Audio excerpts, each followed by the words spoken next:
பேசிட்டோங்கிறீங்க. பரிசுத்தாவியால் இட்லி வேகுமான்னு கேட்ட கருணாநிதிக்கு ஏன் ஓட்டு போட்டீங்கன்னு கேட்டா உங்ககிட்ட பதில் இருக்கா? மதவாதத்திற்கு மத அரசியலுக்கு எதிரானவன் என்று பேசுவது எவ்வளவு பெரிய அயோக்கியத்தனம்.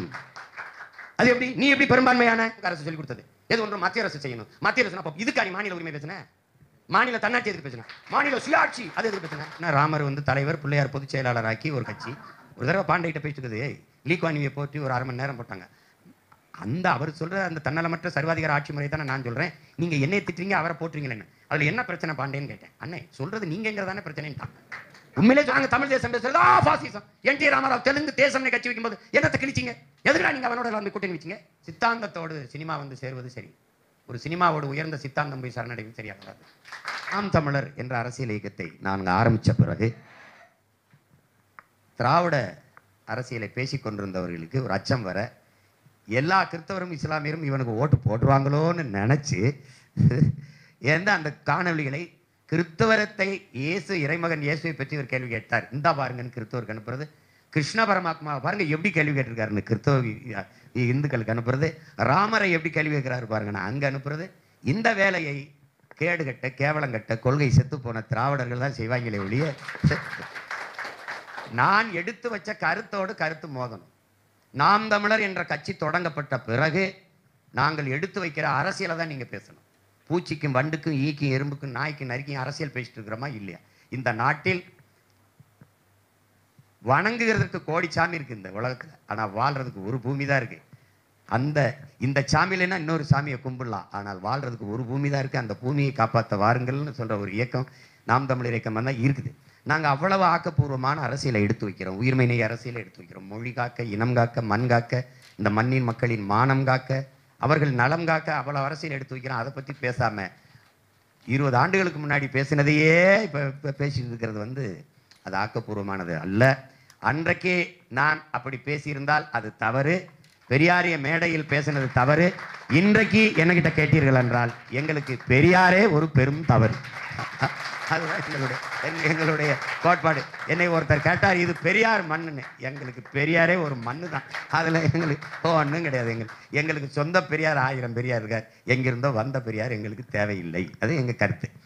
அதில் அது திரும்ப திரும்ப விளக்க வேண்டியதில்லை. இன்னைக்கு உங்கள் மகன் என்ன அரசியலை எடுத்து வைக்கிறேன், எவ்வளவு ஆழ்ந்த நோக்கத்தோடு அன்போடு இந்த மண்ணை மக்களும் நேசித்து எடுத்து வைக்கிறேங்கிற, நாங்கள் உங்கள் பிள்ளைகள் எடுத்து வைக்கிறோங்கிறது தான் நீங்கள் கவனிக்கணும். கடந்த காலத்தையே பேசிக்கொண்டு இருக்கக்கூடாது. அப்போ உங்ககிட்ட கேட்கிறேன், நாங்க பேசிட்டோங்கிறீங்க. பரிசுத்தாவியால் இட்லி வேகுமான்னு கேட்ட கருணாநிதிக்கு ஏன் ஓட்டு போட்டீங்கன்னு கேட்டா உங்ககிட்ட பதில் இருக்கா? கன்னியாஸ்திரிகள் எல்லாம் கன்னியாஸ்திரிகள் ஒன்றும் இல்லையே என்ற கருணாநிதியை உங்களால் மன்னிக்க முடியும், என்னையே மன்னிக்க முடியாதா? என்னைய இது பண்ண முடியாதா? எல்லாத்தையும் மன்னிக்கிற எனக்கு கர்த்தரே மன்னிச்சாலும் நீங்க மன்னிக்க மாட்டீங்க போல இருக்குது. அதுதான் இங்க இருக்கிற பெரிய இது. அதை விடுங்க. இப்ப என்ன அரசியல்? இன்னைக்கு சீமான் பேசுகிற நாம் தமிழர் கட்சி பிள்ளைகள், தம்பி தங்கைகள், அவன் உடன் பயணிக்கிற உறவுகள் எடுத்து வைக்கிற அரசியல் என்ன? அது இந்த நாட்டுக்கு மக்களுக்கும் தேவையா? தேவையில்லை. தேவையில்லை, நிராகரியுங்கள். தேவை, ஆதரியுங்கள். அவ்வளவுதான். அடுத்து, கிறிஸ்தவர்களும் இஸ்லாமியர்களும் சிறுபான்மை இல்லை என்று நீங்கள் அடிக்கடி சொல்லிக்கிட்டே இருக்கிறீங்க. அது சிறுபான்மை நிறுவனங்கள் நடத்துகின்ற சிறுபான்மை சலுகையை பயன்படுத்தி கொண்டிருக்கின்ற திருச்சபைக்கு அது மிகப்பெரிய சவாலாக இருக்கிறது. அதனால் எங்களுடைய உரிமைகள் பறிக்கப்படுமோ என்ற பயம் இருக்கிறது என்று கிறிஸ்தவர்கள் அச்சப்படுகிறார்கள். அதனுடைய கருத்துக்களை சொல்லுமாறு கேட்டுக்கொள்கிறோம். நான் முன்ன பதிவு செய்த பதிலேயே உங்களுக்கு இருக்கு, அதுக்கான விடை இருக்கு. உங்களுக்கு ஒன்று சொல்ல விரும்புகிறேன். மறுபடியும் எனது அன்பு உறவுகளுக்கு இந்த கருத்தை திரும்ப திரும்ப நீங்களே அருள் தந்தை மைப்பா அவர்கள் பதிவு செய்ய நான் பலமுறை விளக்கம் சொல்லிட்டேன். என 2000 ஆண்டுகளாக பைபிளை திரும்ப திரும்ப படித்துக்கிட்டு இருந்து நம்ம தவறு பண்ணிக்கிட்டு இருக்கிறதுனால இப்போ இன்னொரு தடவை நான் விளக்கிறேன். அதாவது, உலகில் மானுடனை கணக்கிடும்போது மதங்களை வச்சு கணக்கிடுவது இல்லை. மதத்தின் அடிப்படையில் மானுடன் அவனுடைய எண்ணிக்கையை குறிப்பிடுவது இல்லை. அதை நீங்கள் நன்கு புரிஞ்சுக்கணும். மொழி இன அடிப்படையில் தான் அவர்களை கணக்கிடுகிறார்கள். அப்படி பார்க்கும்போது உலகம் முழுமைக்கும், நம்ம மட்டும் இல்லை, உலகம் முழுமைக்கும் அதுதான். இங்கே வரலாறு முழுக்குமே அதுதான். நீங்கள் பார்த்தீங்கன்னா அப்போ அப்படி இருக்கும்போது இந்த நிலப்பரப்பில் மட்டும் கிறிஸ்தவர் இஸ்லாமியர்களை சிறுபான்மை என்று சொல்வது ஏன் என்பதுதான் நம்முடைய கேள்வி. நான் பிறப்பால் ஒரு தமிழன், மொழிவழி தேசியனம் அப்படிங்கிற அடிப்படையில் நான் பெரும்பான்மை தேசியனத்தின் மகன். என்னையை இந்த நிலத்தில் சிறுபான்மை என்று சொன்னவர் யார் என்றால் தெலுங்கர், கன்னடர், மலையாளி. இவர்தான் உண்மையிலேயே சிறுபான்மை. இந்த நிலத்தை ஆண்ட இவர்கள் தான் சிறுபான்மை. எம்ஜிஆர் ஐயா வந்தாலும் எங்களை சிறுபான்மைங்கிறார், ஜெயலலிதா அம்மையார் வந்தாலும் சிறுபான்மைங்கிறார், கருணாநிதி ஐயா அவர் மகன் வந்தாலும் சிறுபான்மை. ஹூவாரியும் நீ முதல்ல யாரு? நீ பெரும்பான்மை. எந்த அடிப்படையில் பெரும்பான்மை? நீ சார்ந்திருக்கிற மதத்தின் அடிப்படையில் பெரும்பான்மையா? அப்ப சார்ந்திருக்கிற மதத்தின் அடிப்படையில் பெரும்பான்மையின் எண்ணம் கொண்ட நீ மதவாதத்திற்கு, மத அரசியலுக்கு எதிரானவன் என்று பேசுவது எவ்வளவு பெரிய அயோக்கியத்தனம்! அது எப்படி? நீ எப்படி பெரும்பான்மையான? இந்த நிலம் தமிழர் நிலம். இந்த நிலம் தமிழ் என்ற பேரினம் நிறைந்து வாழக்கூடிய நிலம். இந்த நிலத்தில் தமிழ் பேசக்கூடிய மக்கள். மதத்தை வைத்து எந்த மானுடனையும் உலக அளவில் கணக்கிட்டது கிடையாது. அது இந்த நிலப்பரப்பில் மட்டும் நீங்க பேசிக்க வேண்டியது இல்லை. இங்க எங்க வேணாலும் பயணம் பண்ணிப்பார். அப்படி இருக்கும்போது இவன் நேத்து, நான் பலமுறை கேள்வி கேட்டேன், பலமுறை. நேத்து எங்க அப்பா இளையராஜா இன்னைக்கு நீங்க சொல்ற இந்து, அவர் சான்றிதழ்ல நீங்க வச்சிருக்கிறது இந்து. என் தம்பி யுவன் சங்கர் ராஜா இஸ்லாம். அப்பா பெரும்பான்மை, மகன் சிறுபான்மை என்பதை நீங்கள் ஏற்கிறீர்களா, எதிர்க்கிறீர்களா? சரி, அருமை சகோதரர் ஏஆர் ரஹ்மான் யார்? இஸ்லாமியர். இஸ்லாமா வருவதற்கு முன்பு அவர் யார்? நமக்கு தெரிஞ்சுதான் அவர் இஸ்லாமா மாதிரி இருக்கார். அவருடைய சொந்த அக்காளுடைய மகன் என்னுடைய தம்பி ஜிவி பிரகாஷ் இந்து. அப்ப தாய் மாமன் இஸ்லாம், மருமகன் இந்து. அப்ப மாமன் சிறுபான்மை, மருமகன் பெரும்பான்மை என்பதை ஏற்கிறீர்களா, எதிர்க்கிறீர்களா? இங்கேயே எவ்வளவு நகைச்சுவையா இருப்பாரு. டேய், என்னை பெத்தவன் பெரும்பான்மை, நான் அவனுக்கு மகனா பிறந்தவன். வழிபாட்டுக்காக ஒரு இறையை ஏற்று நான் வழிபடுகிறேன். அது ஒவ்வொரு மனிதனுடைய தனிப்பட்ட விருப்பம். வழிபாடும் உடையும் உணவும் அவனவன் விருப்பம். எனக்கு நீ இந்த பிரியாணி தான் இருக்கு சாப்பிட்டா அது சொல்லாத.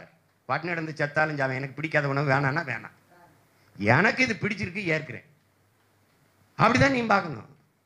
ஏன் உலகத்துல எந்த இங்க இருக்கிறப்ப நீங்க தமிழருடைய சமயம் எது? சைவம், சிவசமயம். இன்னைக்கு வரைக்கும் எங்களுடைய சொத்து பத்திரத்தில், எங்க அப்பாவோட சொத்து பத்திரத்தில் சிவ கோத்திரம் தான் இருக்கு. கோயிலுக்கு நானும் என் மகனும் போனா என்ன கோத்திரம்னு கேட்குறாரு. நாங்க சிவ கோத்திரம் தான் சொல்றோம், சைவ கோத்திரம் தான் சொல்றோம். சைவம் சிவனை வழிபடுகிற சிவசமயம், திருமாலை வழிபடுகிற மாலியம். பிறகு இவர்கள் வந்த பிறகு அந்த வைணவம்ங்கிற சமஸ்கிருத பேர் வந்துட்டு, மாலை வழிபடுகிற வைணவம். திரும்ப நான் சொல்றேன் பாருங்க, திருமால் என்கிற சொல்லே தமிழ். நான் திரும்ப சொல்றேன், இந்த நாட்டில் இருக்க எல்லா பேருக்கும் கடவுளே கடன் கொடுத்தவங்க நாங்க. நீங்க சிவன், முருகன், திருமால் எல்லாம் தமிழன் இறை. மால் என்றால் கருப்பு. வணங்குகிற தெய்வத்தை மரியாதை அணைக்கணும்னு திருமால், பெருமாள் என்று அழைத்தவன் தமிழன். இப்போ இந்த சமயங்களை இருக்கும்போது ஏற்றதாழ்வு இல்லை. சைவமே, தமிழும் சைவமும் பிரிக்க முடியாத ஒன்று. தமிழே சமயம்தான். எந்த சைவ மடத்துக்கு போனாலும் வாசல்ல எழுதியிருக்கும் தமிழும் சைவமும் தலைத்து ஓங்குக என்று இருக்கும். நீங்க போய் பண்ண பார்க்கலாம், சைவ மடங்களை போய் பார்க்கலாம். அப்போ அந்த இடத்துல உங்களுக்கு தெரியும், இங்க இந்து என்கிற சமயம் எப்படி உருவானதுன்னு உங்களுக்கு தெரியும், வரலாற்று பூர்வம். சார் வில்லியம் ஜோன்ஸ் கல்கத்தாவுடைய ஆளுநராக இருக்கும்போது இங்க இருக்கிறவங்க போய் திருப்பி எங்களை இந்துக்கள் சொல்லுங்க, இந்துக்கள்னா அவங்கெல்லாம் வெள்ளை நிறத்தில் இருந்த பிராமணர்கள், இந்த ஆரியர்கள் நம்மவர்னு நினைச்சிட்டு அவங்களுடைய மொழி, அவங்களுடைய இலக்கியம் தான் உயர்ந்ததுன்னு எழுதிக்கிட்டே இருந்தான். உலக நாடு புறா மேக்ஸ் முல்லர் இவங்கெல்லாம் கொண்டு போய்கிட்டு இருந்தாங்க. எல்லிஸ் வந்துதான் அதுக்கு முன்னாடி ஒரு மொழி இருக்குடாங்க, ஆகச்சிறந்த இலக்கிய வளமையை கொண்ட ஒரு மொழி இருக்குடான்னு வந்து எல்லிஸ் தான் அதை எடுத்து கொண்டு போய், உங்களுக்கு தெரியும் எல்லிஸ் எந்த இடத்துல போத்துக்காருன்னு தெரியாத அளவுக்கு வச்சிருக்கான் திராவிட. அவன் வந்து என்ன கால்டு வெள்ள வச்சிருப்பான், எல்லிஸை வச்சிருப்பான். கால்டு வெள்ள திராவிடம் தெரிவித்தார்ல, திராவிட மொழிகளின் ஒப்பிலக்கணம் எழுதுனால கால்டு வெள்ள வச்சிருப்பான், எல்லிஸை கொண்டாட மாட்டான்.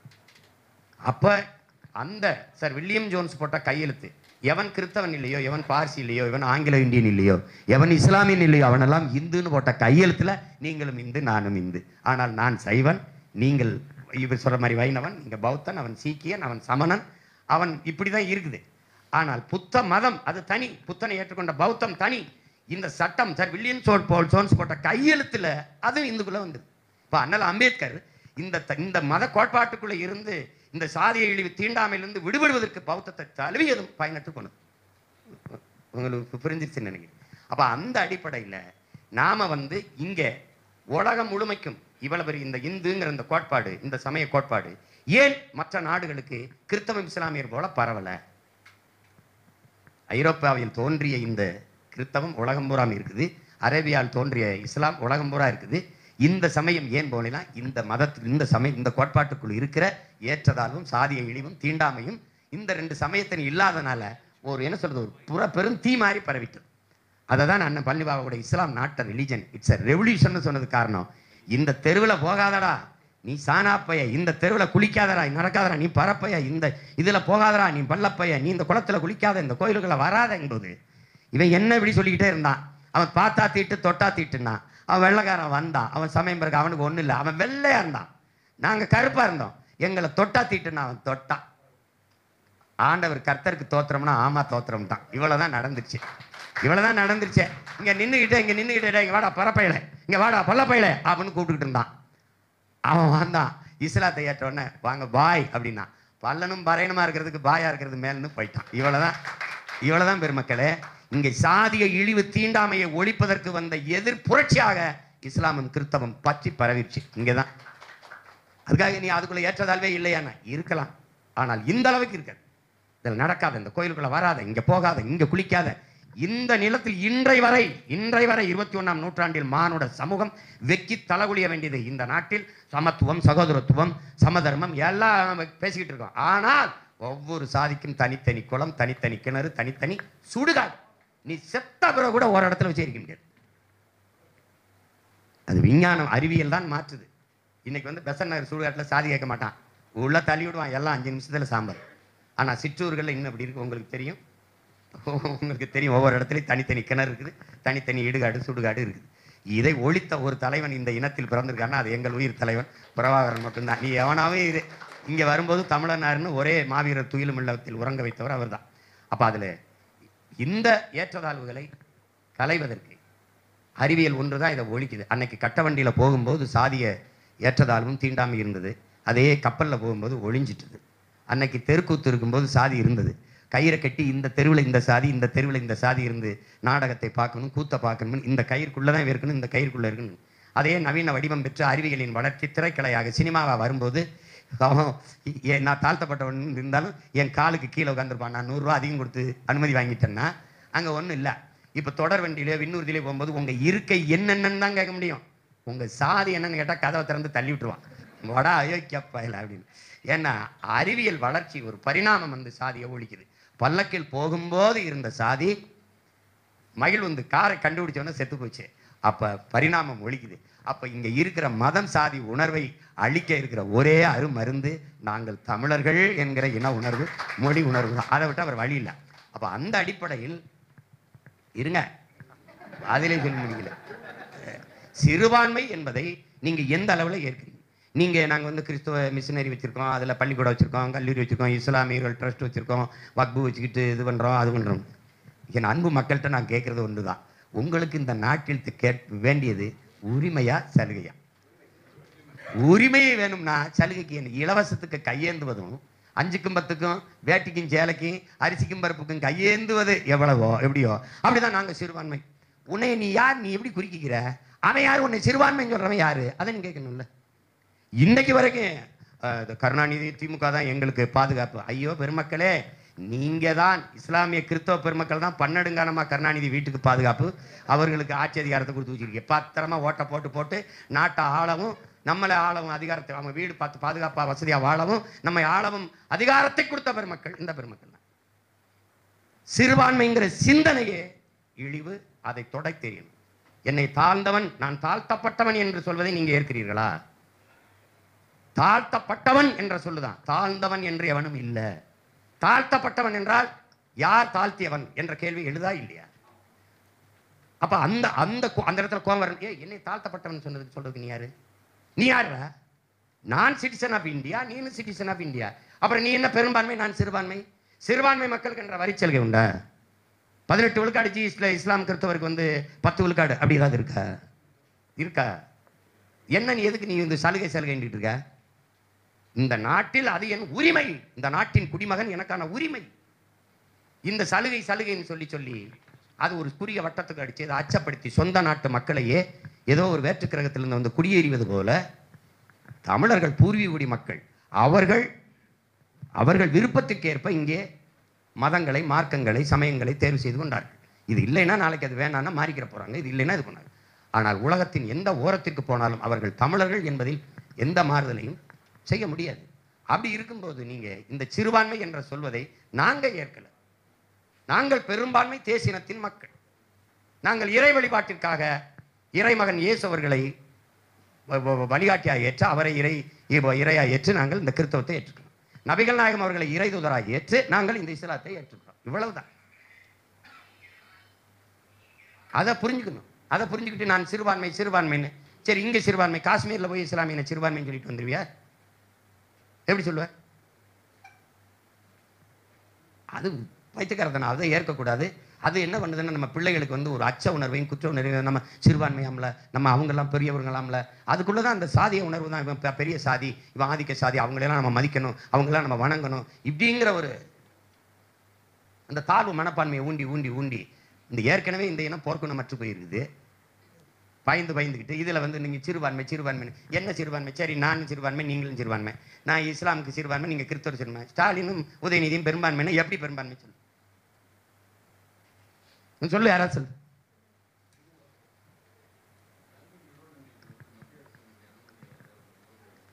இப்போ விஜயகாந்த் இவங்கெல்லாம் இந்த ஏவா வேலு இந்த இவங்கெல்லாம் ஆரம்பிச்சிருக்காங்கல்ல, பிச்சாண்டி இந்த நாட்டில், அவங்கெல்லாம் எதில் வாங்கினாங்க? அவங்களும் லிங்குவிஸ்டிக் மைனாரிட்டி தான். அது எப்படி? நாங்கள் மத்திய அரசு உங்களுக்கு என்ன கொடுத்துச்சு? மத்திய அரசு நான் இப்போ எல்லா பள்ளிகளும் மத்திய அரசு அனுமதி கொடுத்தேன். இப்போ ஏஜி சண்முகம் தொடங்கினதும் SRM தொடங்கின பல்கலைக்கழகமும் வேல்ஸ் இதெல்லாம் எப்படி நடக்குது? நான் கேட்கறதுக்கு பதில் சொல்லுங்க. ஏவா வேலு கல்லூரி வச்சிருக்கிறாரா இல்லையா? பிச்சாண்டி வச்சிருக்கிறாரா இல்லையா? இவங்கெல்லாம் என்னதில் வச்சிருக்காங்க? அப்புறம் நீ சிறுபான்மை, இப்போ என்னையும் சிறுபான்மைங்கிற? மத்திய அரசுன்னு பேசிட்டு இருக்கிறீங்க. பள்ளிக்கூடம் கட்டி படிக்க வைக்கிறதுக்கு இது யார் உங்களுக்கு இந்த திமுக அரசு சொல்லிக் கொடுத்தது? எது ஒன்றும் மத்திய அரசு செய்யணும். மத்திய அரசு அப்போ இதுக்கா நீ மாநில உரிமை பேசுன? மாநில தன்னாட்சி எதுக்கு பேசுன? மாநில சுயாட்சி அது எதுக்கு பேசுன? நீ போலீஸ் வச்சுக்கிருவ, நீ உளவுத்துறை வச்சிருப்ப, CBI விசாரணை. ஏன் இங்க வாய, இந்த உண்மையிலே உனக்கு நம்பிக்கை இல்லையா? எதுக்கு ஒரு மாநில அரசு மாநில உரிமையை பேசிக்கொண்டு CBI விசாரணை எங்க இருக்குது? அப்போ உன் போலீஸ் சரியில்லைன்னு போலீஸை தனக்கு கீழே வச்சிருக்க முதலமைச்சரே சரியாப்லையா? என்னது இது? மறுபடியும் மத்திய அரசு சொல்லுதுன்னு சொல்லாது. நான் முதலமைச்சர், சீஃப் மினிஸ்டர் ஆஃப் தமிழ்நாடு சொல்லாது. திரும்பி அதையே பேசிக்கிறீங்க. அது சொல்லுது அப்படின்னு. மத்திய அரசு தான் சொல்லுது, நீட்டை எழுதுன்னு. ஏன் இப்படி துள்ளுறீங்க? நாங்கள் எழுத மாட்டோம் அப்படின்னு போராடுறீங்க. சரி, அதெல்லாம் சும்மா சலுகைங்கிறது சும்மா.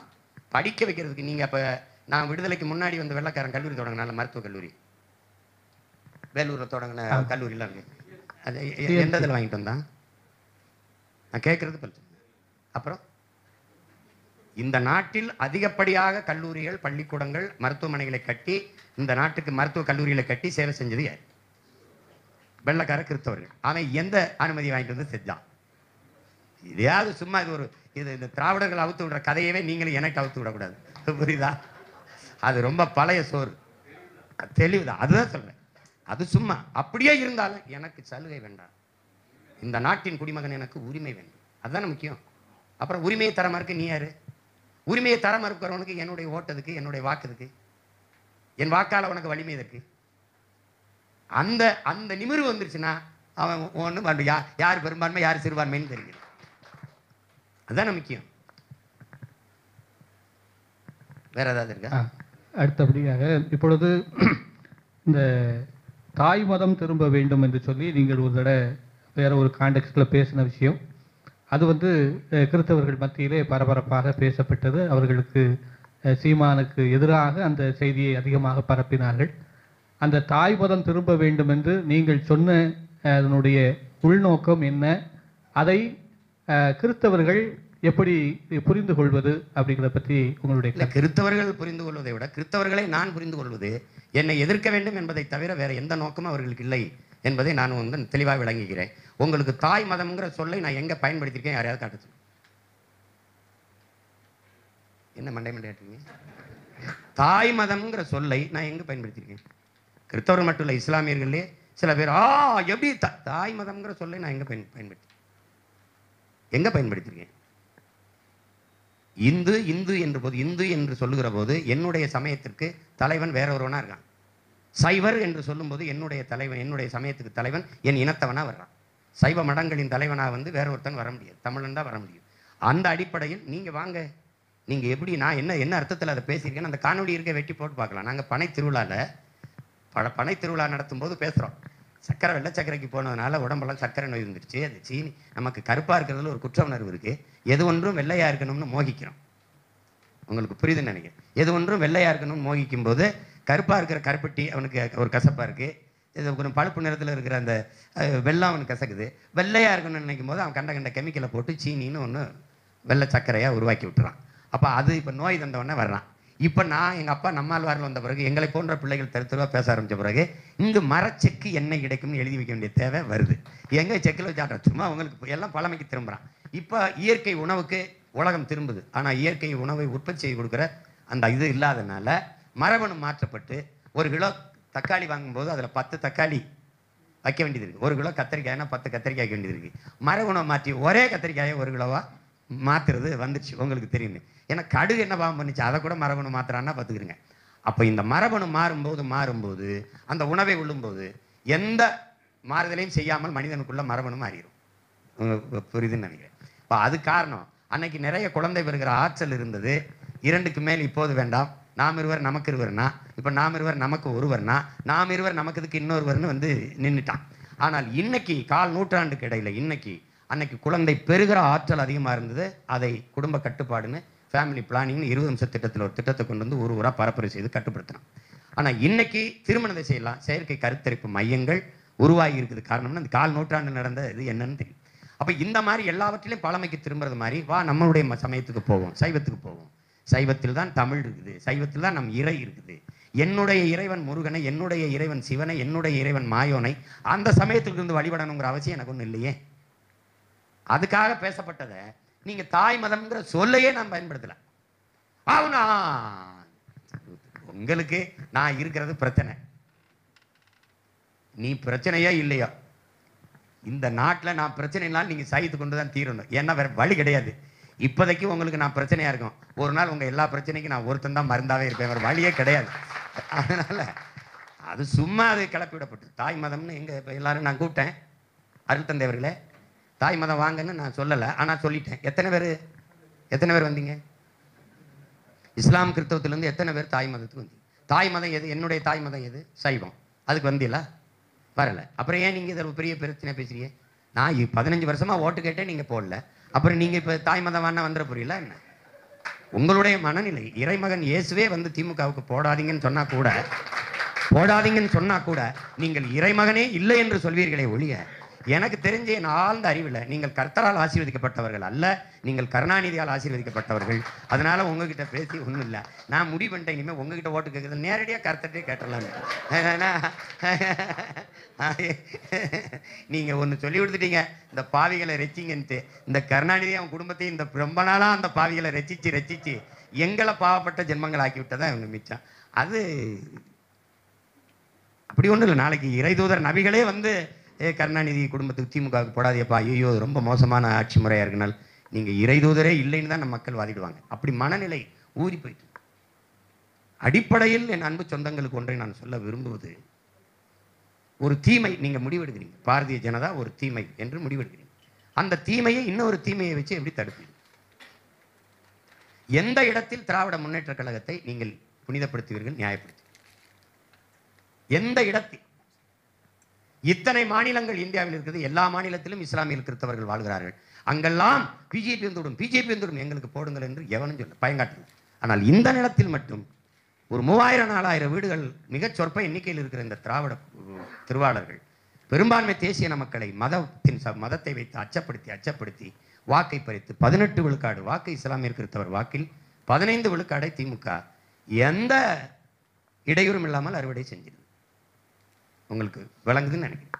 இந்த கிறிஸ்தவர் இஸ்லாமியர் மக்களுக்கு திமுக ஆட்சியில் செய்த ஒரே ஒரு நன்மையை சொல்லிவிட்டால் நான் உங்களிடத்தில் வாக்கு கேட்கிறதையே சுத்தமாக நிறுத்திவிடுவேன்.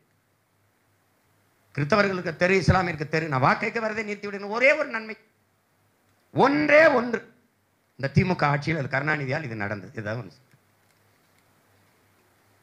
ஏதாவது ஒன்று சொல்லுங்க. ஒன்று இருக்கு.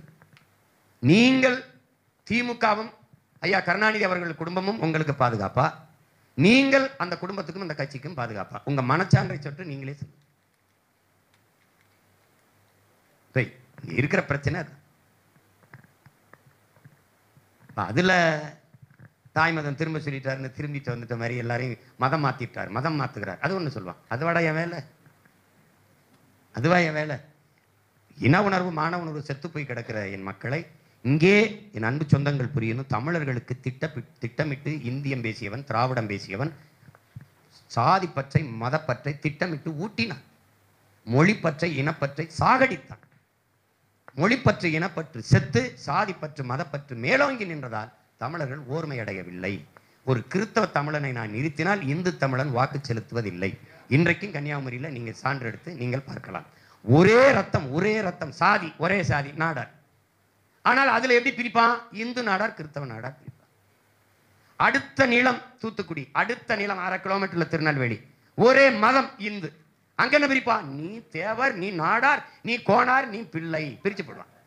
ஆனால் ஒன்று நீங்கள் உணரணும், எப்படியோ அவன் நம்மளை பிரிப்பான். இப்ப நாம அதுல இருந்து எப்படி, நீ என்ன வந்தாலும் சரி நாங்கள் தமிழர்கள், அந்த இன உணர்வுக்கு இணைகள். சாதி மத உணர்ச்சி நம்மளை பிளந்து பிரிக்கிறது, மொழி இன உணர்ச்சி நம்மை இணைக்கிறது. ஒரு கத்தி கோடாரி வைத்து சதையை வெட்டி பிளக்கிறது சாதியும் மதமும். ஆனால் மொழி இன உணர்ச்சி நூல் ஊசி போல தைத்து இணைக்கிறது. நீங்க இத்தனை பேர் பாருங்க, இந்த உங்கள் முன்னாடி நிற்கிற இந்த மகனை தவிர இந்த நிலத்தில் எல்லா தலைவனுக்கும் மாலை இட்டு மரியாதை செஞ்சுட்டு இறங்க முடியுமான்னு பாரு. ஒருத்தர் தாத்தா முத்துராமலிங்கத்தருக்கு போட முடியாது, ஒருத்தர் அண்ணல் அம்பேத்கருக்கு போட வரமாட்டார், ஒருத்தர் தாத்தா ரெட்டமலை சீனிவாசனுக்கு வரமாட்டார், ஒருத்தர் தாத்தா காமராஜருக்கு போட மாட்டார், ஒருத்தன் பாட்டன் வாவுசிக்கு போட வரமாட்டான், ஒருத்தன் தீரன் சின்னமலை பாட்டுன்னு வரும், ஒருத்தன் நம்ம பாட்டி வேலுநாச்சியாருக்கோ பூலித்தவனுக்கோ மருதுவண்டிக்கோ வரமாட்டான். ஆனால் எல்லா இடத்துக்கும் ஒரு மகன் போக முடியும், அவர் வழிபட்டு வர முடியும்னா இந்த பிள்ளைகளால முடியும். நீங்க காமராஜருங்கிற தாத்தா அப்படி போட்டா நாடார் குறியீடு, வாவு சிதம்பரனார் என்று நம்ம பாட்டனை போட்டா பிள்ளைமார் குறியீடு. இங்க இங்க இருட்டறையில் உள்ளதடா உலகம், சாதி இருக்கின்றது என்பானே இருக்கின்றான் என்பாடிய இங்க சாதி ஒழித்தல் ஒன்று, நல்ல தமிழ் வளர்த்தல் மற்றொன்று என்று பாடிய புரட்சி பாலன் தாத்தா பாரதாசன் படத்தை இங்க போட்டீங்கன்னா முதலியார் எப்படி எப்படி இருக்கு பார்த்துக்கிறங்க. உங்களுக்கு வழியை பாருங்க. சாதிய எண்ணம் கொண்டவன் அரசியலுக்கு வந்தால் நாடு நாசமாகிவிடும். சாதிய சிந்தனை கொண்டவன் இறைவனை வழிபடவே அருகதையற்றவன் பேசிய தெய்வ திருமகன் தாத்தா முத்துராமலிங்கத்தவர் வந்தாருன்னா இங்க தேவர் சாதி. உங்களுக்கு புரியுதுன்னு நினைக்கிறேன். இதுல எந்த இடையும் வராம எங்கள் தலைவன் பிரபாகரன் படத்தை வச்சா எல்லாம் நொறுங்கி, சாதி மத உணர்ச்சியால் பிளந்து பிறந்து கிடக்கிற தமிழின மக்களை இணைக்கக்கூடிய வலிமை மிக்க காந்தமாக இந்த தமிழர் இனத்தில் இருக்கிற ஒரே தலைவன் எங்களுக்கு தலைவன் பிரபாகரன் மட்டும்தான். அதனால இப்ப நீங்க இங்க நின்று பேசிக்கிட்டு இருக்க உங்க மகன் சீமான உலகம் முழுமைக்கு இருக்கிற தமிழர்கள் தன் பிள்ளையாக, தன் மகனாக, தன் சித்தப்பன் பெரியப்பன் மாமனாக நேசிக்கிறான். எல்லாம்னா காரணம் என்னன்னா அவன் சார்ந்த சாதினா எங்களை சொல்லுவான் தொப்புள் குடி உறவு, தொப்புள் குடி உறவு, தொப்புள் குடி உறவு. அந்த கொடி உறவே மொழிக்குடி உறவு தான். தமிழ், தமிழ் தாயின் பிள்ளைகள் என்கிற உணர்வு. என் மொழியும் அவன் மொழியும் ஒன்று. தமிழ் பேரன்பின் தாய், அவள் தன் இன மக்களை எப்படி பிரித்து போடுவா? இவன் இப்ப நாங்க உங்களுக்கு குறிப்பா சொல்றேன், நான் படையாச்சி, இவன் என் தம்பி பறையன், நாங்க 2 பேரும் பிரிஞ்சிருக்கணும். நான் தேவேந்திரர், நான் தேவர், நாங்க 2 பேரும் பிரிஞ்சு இருக்கணும், மோதிக்கிட்டு வெட்டிக்கிட்டு சாகணும். தேவரும் தேவேந்திரரும் பறையரும் படையாச்சியும் ஒன்னா நின்னா ஏது கருணாநிதி, ஏது எம்ஜிஆர், ஏது ஜெயலலிதா? உனக்கு ஒரு தொகுதியில் இன்னும் கட்டுத்த வாங்கிருவியா? ஆனா நான் பறையனும் படையாச்சியும் மோதணும். சொந்த ரத்தங்களுக்குள் யுத்தம் சிந்தி யுத்தம் செய்து ரத்தம் சிந்தனும். அது திராவிட நாரி பண்ணி ஓனாய்களுக்கு நக்கி குடிக்க வசதியா இருக்கு. அங்க தேவரும் தேவேந்திரரும் வெட்டிக்கிட்டு சாகணும். சரி விடு, விடுதலை போராட்ட வீரன் தானே தாத்தா முத்துராமலிங்கம், தெரியாதுக்கு 144 தடை உத்தரவு போடுறேன், வணங்கத்தானே போறேன். நீ என்ன விடுதலைக்கு போராட்டத்துக்கு போய் கிழிச்சா? நீ கடற்கரையில் 2 ஏக்கர் எடுத்து படுத்திருக்க? நீ செக்கிழுத்தியா இல்ல தூக்குல தொங்குனியா? 9 வருஷம் சிறையில் இருந்த எங்க தாத்தா காமராஜர் மாதிரி இந்த 6-7 வருஷம் ஜெயிலில் இருந்த ஒருத்தன் வாழ் கவுன்சிலர் பதவி கூட அனுமதிக்காம வாழும் ஒரு மனித புனிதன், ஒரு மகாத்மா நல்ல கண்ணு, அவருக்கு 100ஆண்டு விழா கொண்டாடினியா? கருணாநிதி பிறந்த நாள ஓராண்டு கொண்டாடுற நீ அந்த மனிதனை ஏன் போற்றல? ஒரு நேர்மையான அரசியல் தலைவன் நம்மோடு வாழ்ந்து கொண்டிருக்கிறான் என்று இன்றைக்கு இருக்கிற தலைமுறைக்கு ஏன் கடத்தல? நீ என்ன செஞ்சுட்டேன்? கடற்கரையில் உனக்கு சுடுகாடு. இந்தியாவில் எத்தனை மாநில முதல்வர்கள், இந்திய நாட்டின் விடுதலைக்கு போராடிய இந்திய நாட்டை ஆண்ட தலைவர்கள் யார் கடற்கரையில் ஒதுங்குறா? யாரை கடற்கரையில் போதிச்சிருக்கு? 8 ஏக்கர் நிலத்தை கடற்கரையை ஆக்கிரமிச்ச நீ மக்களின் வீட்டை ஆக்கிரமிப்பு இடிக்கிறிய, உனக்கு அறிவு இருக்கா? இப்ப எனக்கு என்ன வெறி வரும்? முதல்ல இந்த கடற்கரையில் இருக்க ஜமாதியை பேக்கிறோம்டான்னு ஒரு அது ஒரே அது ஆக்கிரமிப்புங்க, அவ்வளவுதான். இது எங்கேயோ கேட்ட மாதிரி இருக்கு. ஆமா, போன ஒரு 5 வருஷத்துக்கு முன்னாடி நீ ஆக்குற அதே தான், அதே சேம் டயலாக். வேற என்ன பண்ண முடியும்? அப்போ அது சும்மா சொல்கிறது, ஒரு குறை சொல்லணும், சீமானுக்கு ஓட்டு போட விடக்கூடாது, அதை திராவிடர்கள் பரப்பி விடுறத அப்படியே நம்பிக்கிட்டு இல்லையா. அது என் தம்பி ராஜன், அவன் குருவுக்கு படித்தவன், அவன் சொல்கிறான், அண்ணன் அந்த ஒரு கை வரும் என்று சொல்லிடுச்சு, என்ன பைபிளில் ஒரு வார்த்தை வருதுன்னு, அதுக்கப்புறம் வருதா, அதுக்கப்புறம் ஒரு சூரியன், அதிகாலை சூரியன் வருதுன்னு, அதனால இந்த சூரியனையும் கையையும் பிடிச்சா அப்படியாடா, அப்போ நமக்கு ஏதாவது ஒரு வாசகம் இருக்கா பாரு, விவசாயி ஒன்றும் இல்லையாடா, வேற என்ன என்ன பண்ண சொல்லுங்கள். அது பாதி தான் விடிஞ்சிருக்கு, கருணாநிதி வீட்டோட நின்றுது அந்த சூரியன், முழுக்க வந்தால் தானே உலகத்துக்கு வெளிச்சம் வரும். இதெல்லாம் ஏன்னா கொடுமை தான், வேற ஏதாவது கேள்வி இல்லை. அப்படியே நான் சொன்னாலும் நீங்கள் தாய் மதத்துக்கு திரும்பாதையே நீங்கள் அங்கேயே இருங்க. தமிழகத்தில் ஏறத்தாழ 12 விழுக்காடு கிறிஸ்தவர்கள் நாங்கள் வாழ்கிறோம். அதனால் இந்த 12 விழுக்காடு கிறிஸ்தவர்களுக்குமான ஒரு பிரதிநிதித்துவத்தை எல்லா தளத்திலும் உங்கள் ஆட்சியில் நீங்கள் வழங்குவதற்கு தயாராக இருக்கிறீர்களா? கர்த்தர் ஆசி இருந்தா இதெல்லாம் என்ன கேள்வி. இந்த கட்சிங்கிறது ஒரு தேசிய இனத்திற்கான கட்சி. அதில் கிறிஸ்தவர், இஸ்லாமியர், இந்த சமயம் சார்ந்தவர், இந்த சாதி சார்ந்தவர் என்று இல்லை, எல்லாருக்குமான முன்னுரிமை இருக்குது. கடந்த காலத்தில் உங்களுக்கே தெரியும், தேர்தல் உங்களையெல்லாம் கலந்து ஆலோசித்து தான் நம்ம நிறைய இடங்களில் தேர்தலுக்கு வாய்ப்பை கொடுத்தோம். அது எல்லாருக்குமான இது கொடுக்கப்படும். இந்த கட்சியில் நீங்கள் இந்த மத அடிப்படையில் இவர் சிறுபான்மை பெரும்பான்மை பார்க்கறது கிடையாது. நிராகரிக்கப்பட்ட குடிகள் இருக்குது இங்கே. நிராகரிக்கப்பட்ட குடிகள் குயவர், வண்ணார், நாவிதர், மருத்துவர் குலம், இந்த போயர், ஒட்டர், இருளர், குறவர், இந்த மாதிரி ஆதி தாய்க்குடி குறவர், இவங்களுக்கெல்லாம் அரசியல் அதிகாரம் இல்லை, அங்கீகாரம் இல்லை, எதுவுமே இல்லை. இவர்களை தேடி தேடி பிடித்து அரசியலில் தேர்தலில் வாய்ப்பு கொடுத்து நிற்க வைத்து ஒரு மாறுதலை நம்ம செய்துக்கிட்டு போகிறோம். அதனால் இவர்களுக்கு உரிய பிரதிநிதித்துவம் இருக்குமா நாம் தமிழர் ஆட்சியில் என்று கேட்பதே நான் அதை தவறாக கருதுகிறேன். உறுதியாக இருக்கும். அதுக்கு முதல்ல நீங்கள் வாக்கு செலுத்தி எங்களை வெல்ல வைக்கணும். வென்றா தான் அவங்க கேள்விக்கு பதில் இருக்கும். அடுத்து, கிறிஸ்தவ மதத்திற்கு மதம் மாறிய நீங்கள் ஏற்கனவே தாழ்த்தப்பட்டவர்கள் என்று, அதாவது சட்ட ரீதியாக சொல்லப்பட்டிருக்கின்ற கிறிஸ்தவர்களுக்கு மத ரீதியாக மாறியவர்களுக்கு இப்பொழுது வந்த நீதிமன்ற தீர்ப்பு, அவர்கள் எந்த சலுகையும் பெற முடியாது அப்படின்னு சொல்லி ஒரு தீர்ப்பை இப்பொழுது நீதிமன்றம் கொடுத்திருக்கு. அது ஐயா தான் சொல்லணும். அந்த இதை நீங்கள் மதம் மாறியவர், நீங்கள் இப்போ தாழ்த்தப்பட்டவராக இருந்து கிறிஸ்தவத்துக்கு மாறினீங்கன்னா நீங்கள் பொது தொகுதியில் தான் நிற்கணும், அந்த தனி தொகுதியில் போட்டியிட முடியாது. ஓட்டில் உங்கள் நாடே உங்கள் திமுக, உங்கள் திராவிட திருவாளர்கள் நிறுத்த வேண்டியதானே. அது ஒரு சட்டமில்லை. அது உங்களுக்கு தெரியும். எங்களை மாதிரி ஆளுங்கன்னா வாட தனித்துதான் போய் நில்றா, போட்டா போட்டும், போடலைன்னா போட்டும்னு போட்டுருவோம். எங்களுக்கு அது ஒன்றும் இல்லை. சொல்கிறேன், நீங்கள் சலுகைன்னு சொல்கிறீங்களே, அது இங்கே இருக்கிற ஆட்சியாளர்களுக்கு இந்த கிறிஸ்தவ இஸ்லாமிய மக்களை அச்சுறுத்தி அவர்கள் மீது ஒரு வெறுப்பை காட்டி கிறிஸ்தவத்தை பெருசாக அச்சுறுத்த முடியாது. ஏன்னா உங்களுக்கு தெரியும் அப்போ என்ன பண்ணுவான்னு. ஏன்னா பெரிய சண்டியர் கிறிஸ்தவராக இருக்கிறதுனால, மெயின் ரவுடி கிறிஸ்தவராக இருக்கிறதுனால பேச முடியல. இஸ்லாமிய நாடுகளுக்குள்ள பெரிய ஓர்மையும் அதுக்கு ஒரு பெரிய இதுவும் இல்லாதனால இந்த இஸ்லாமிய வெறுப்பை தவிர இவர்களுக்கு அரசியல் இல்லை. இவர்களுக்கு ஒரே ஒரு கோட்பாடு தான், பசுமாடு, பாகிஸ்தான் பக்கத்து நாடு, ஜெய் ஸ்ரீராம் கோசம். இப்போ அதை விட்டுட்டாங்க, ஜெய் ஸ்ரீராம் சொல்கிறதில்ல. காரணம், ராமருக்கு கோயில் கட்டினாங்க, அதை வச்சு கொஞ்ச நாள் அரசியல் போச்சு. கட்டி முடித்தோடனே அந்த பிரச்சனை முற்று பெற்றுச்சு. கோயில் என்ன முடிவடையில, மேலே கூரை செட்டை போட்டு அது ஒரு இது பண்ணிட்டாரு. அது இப்போ மழை பெஞ்சா ஒழுகுது. அந்த ராமர் கோயில் கட்டப்பட்ட நேரத்தில் தேர்தல் வந்துச்சு. அவர் அவசரமாக திறந்தது தேர்தலுக்காக தான், 24 தேர்தலுக்கு. அந்த அயோத்தியில், ராமர் கோயில் இருக்கிற அயோத்தியில் போட்டியிடும்போது அகிலேஷ் யாதவ் ஒரு பெரிய மாறுதலை பண்ணார். ஒரு தாழ்த்தப்பட்ட ஒரு மகனை கொண்டு போய் பொது தொகுதியில் நிறுத்தி அந்த தோக்கடிச்சுட்டார் அவங்கள. அதோட ராமருக்கு மார்க்கெட்டு போயிடுச்சு. இப்போ ஜெய் ஸ்ரீராம் கிடையாது, இப்போ ஜெய் பூரி ஜெகநாத் தான் அவங்களுக்கு. அதனால இது இறைவன் அரசியல் கட்சி, வழிபாடுகிற தெய்வங்கள் அரசியல் கட்சியினுடைய ஒரு அது அதுக்கு இழுத்துட்டு நிறுத்திருக்கக்கூடாது. உங்களுக்கு விளங்குதுன்னு நினைக்கிறேன். அதை செஞ்சிடக்கூடாது. அது இந்த நாடு தான் அதை ரொம்ப மோசமாக ஆக்கிடுச்சு. வழிபாட்டுக்குரிய தெய்வங்களை இப்போ இவங்கெல்லாம் எப்படின்னா, ராமர் தலைவர், பிள்ளையார் பொதுச் செயலாளர் ஆக்கி ஒரு கட்சி அப்படிதான் இருக்குது. இது மாறணும்னு நினைக்கிறேன். அதனால நீங்கள் ஒன்றை அறிவார்ந்த பெருமக்களை, அன்பு சொந்தங்கள், சாதி, மதம், கடவுள் இதை பற்றி சிந்திக்கிறவன் மக்களை பற்றி சிந்திக்க மாட்டான். இதில் தான் அரசியல் இருக்குன்னு முடிவு பண்ணுறவன் மக்களை பற்றி சிந்திக்க மாட்டான். மக்களை பற்றி சிந்திச்சு, மக்களின் நலனை பற்றி, மக்களின் எதிர்கால நல்வாழ்வை பற்றி சிந்திக்கிறவனுக்கு சாதி, மதம், கடவுளை பற்றி சிந்திக்க நேரம் இருக்காது, அது தேவையும் இருக்காது. விளங்கிருச்சுன்னு நினைக்கிறேன். ஒரே வார்த்தையில் சொல்லிட்டீங்க. இருந்தாலும் இன்னும் 2 கேள்வி மட்டும்தான். அதுக்கு தானே வந்திருக்கேன். கேள்விக்கு சலிக்கிற ஆளுகளா நாங்க? அதானே. அதாவது தமிழகத்தில் கிறிஸ்தவர்கள், அதாவது குறிப்பாக ஆலயங்கள், இந்த சிறு சிறு சபைகள் நடத்துகிறவர்களுக்கு இப்பொழுது மிகப்பெரிய தொல்லைகள் வந்து கொண்டிருக்கின்றன. அதாவது இந்த ஆர்எஸ்எஸ்னுடைய தொல்லைகள் நிறைய வந்து கொண்டிருக்கின்றன.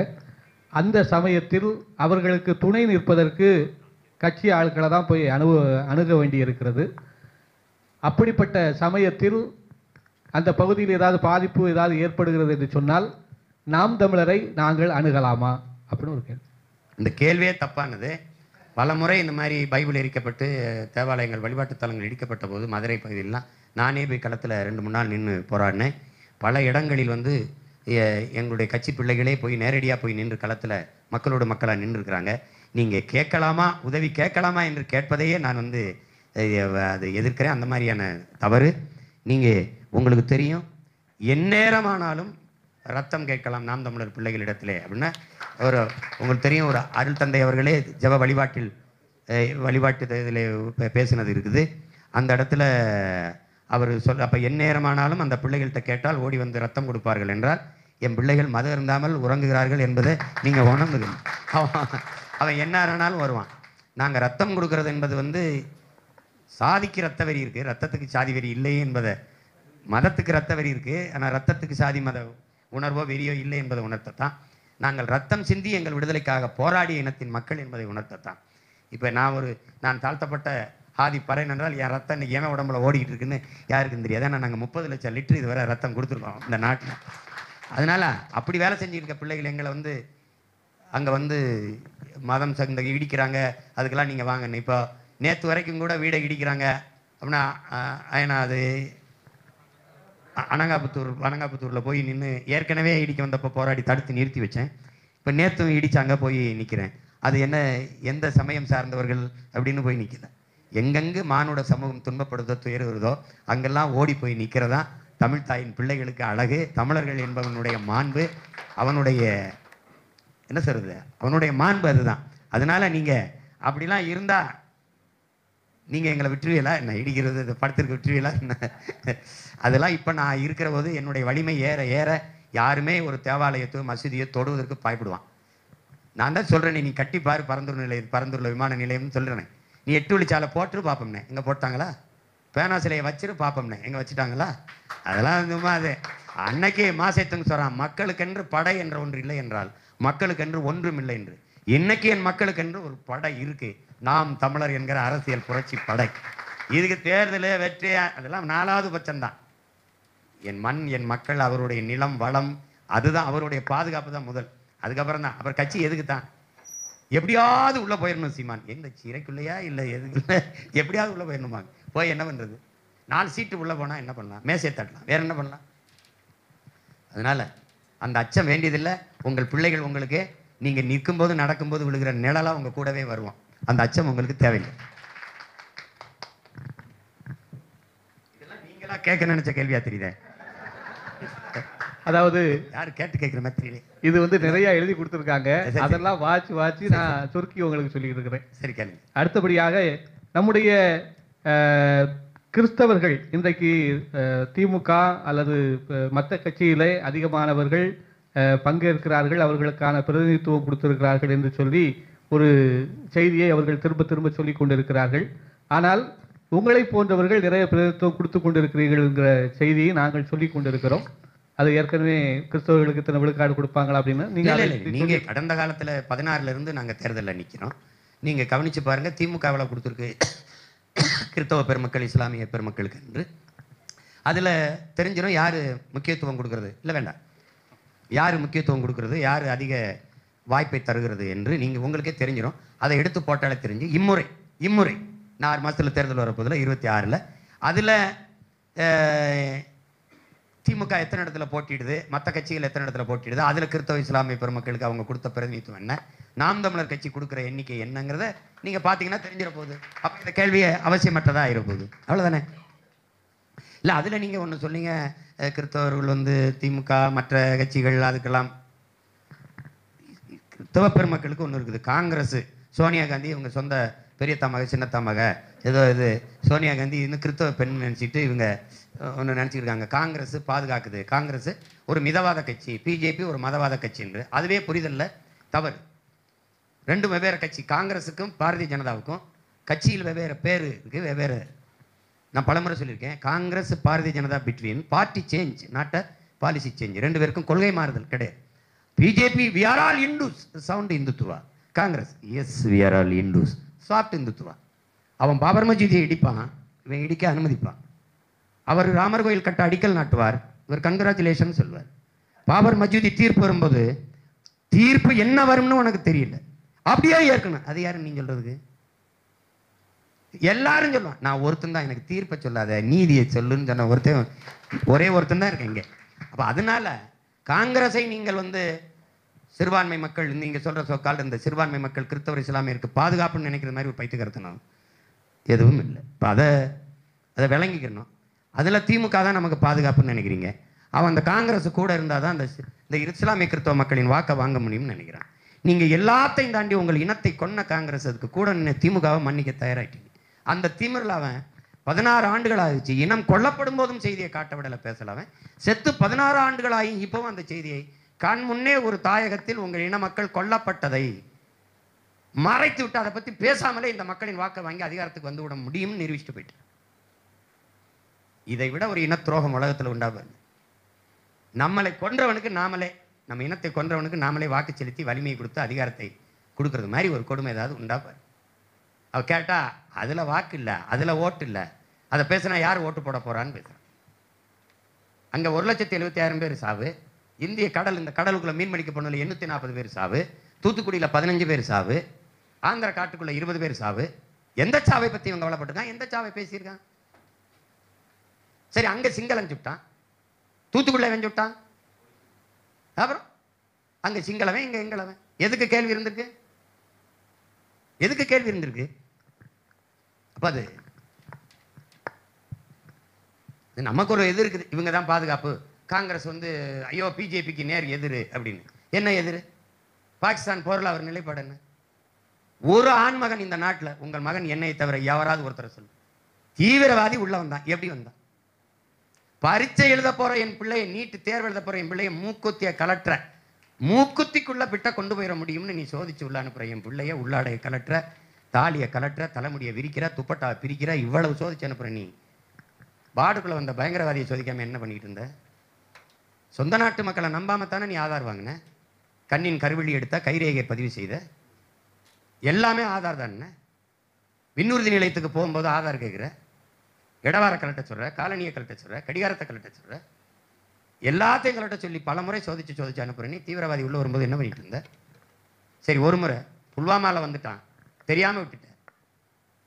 சரி, வந்தவன் தெரியாம விட்ட, திருப்பி தாக்கிட்டு போகும்போது அவனை தடுத்து தாக்காம என்ன பண்ண? சரி, இப்போ எப்படி தீவிரவாதி உள்ள வந்து அவன் அப்படியே சுட்டு 26 பேரை கொன்னுட்டு அவன் படம் எடுத்துக்கிட்டு போயிட்டான். தப்பி எப்படி போகவிட்ட? சரி, இந்த போர் தொடுக்குது, உடனே போர்லையே 10 நாள் கழிச்சு ஏன் போறது? அக்க போரு. இதை பற்றிய காங்கிரஸ் கட்சியின் நிலைப்பாடு என்ன?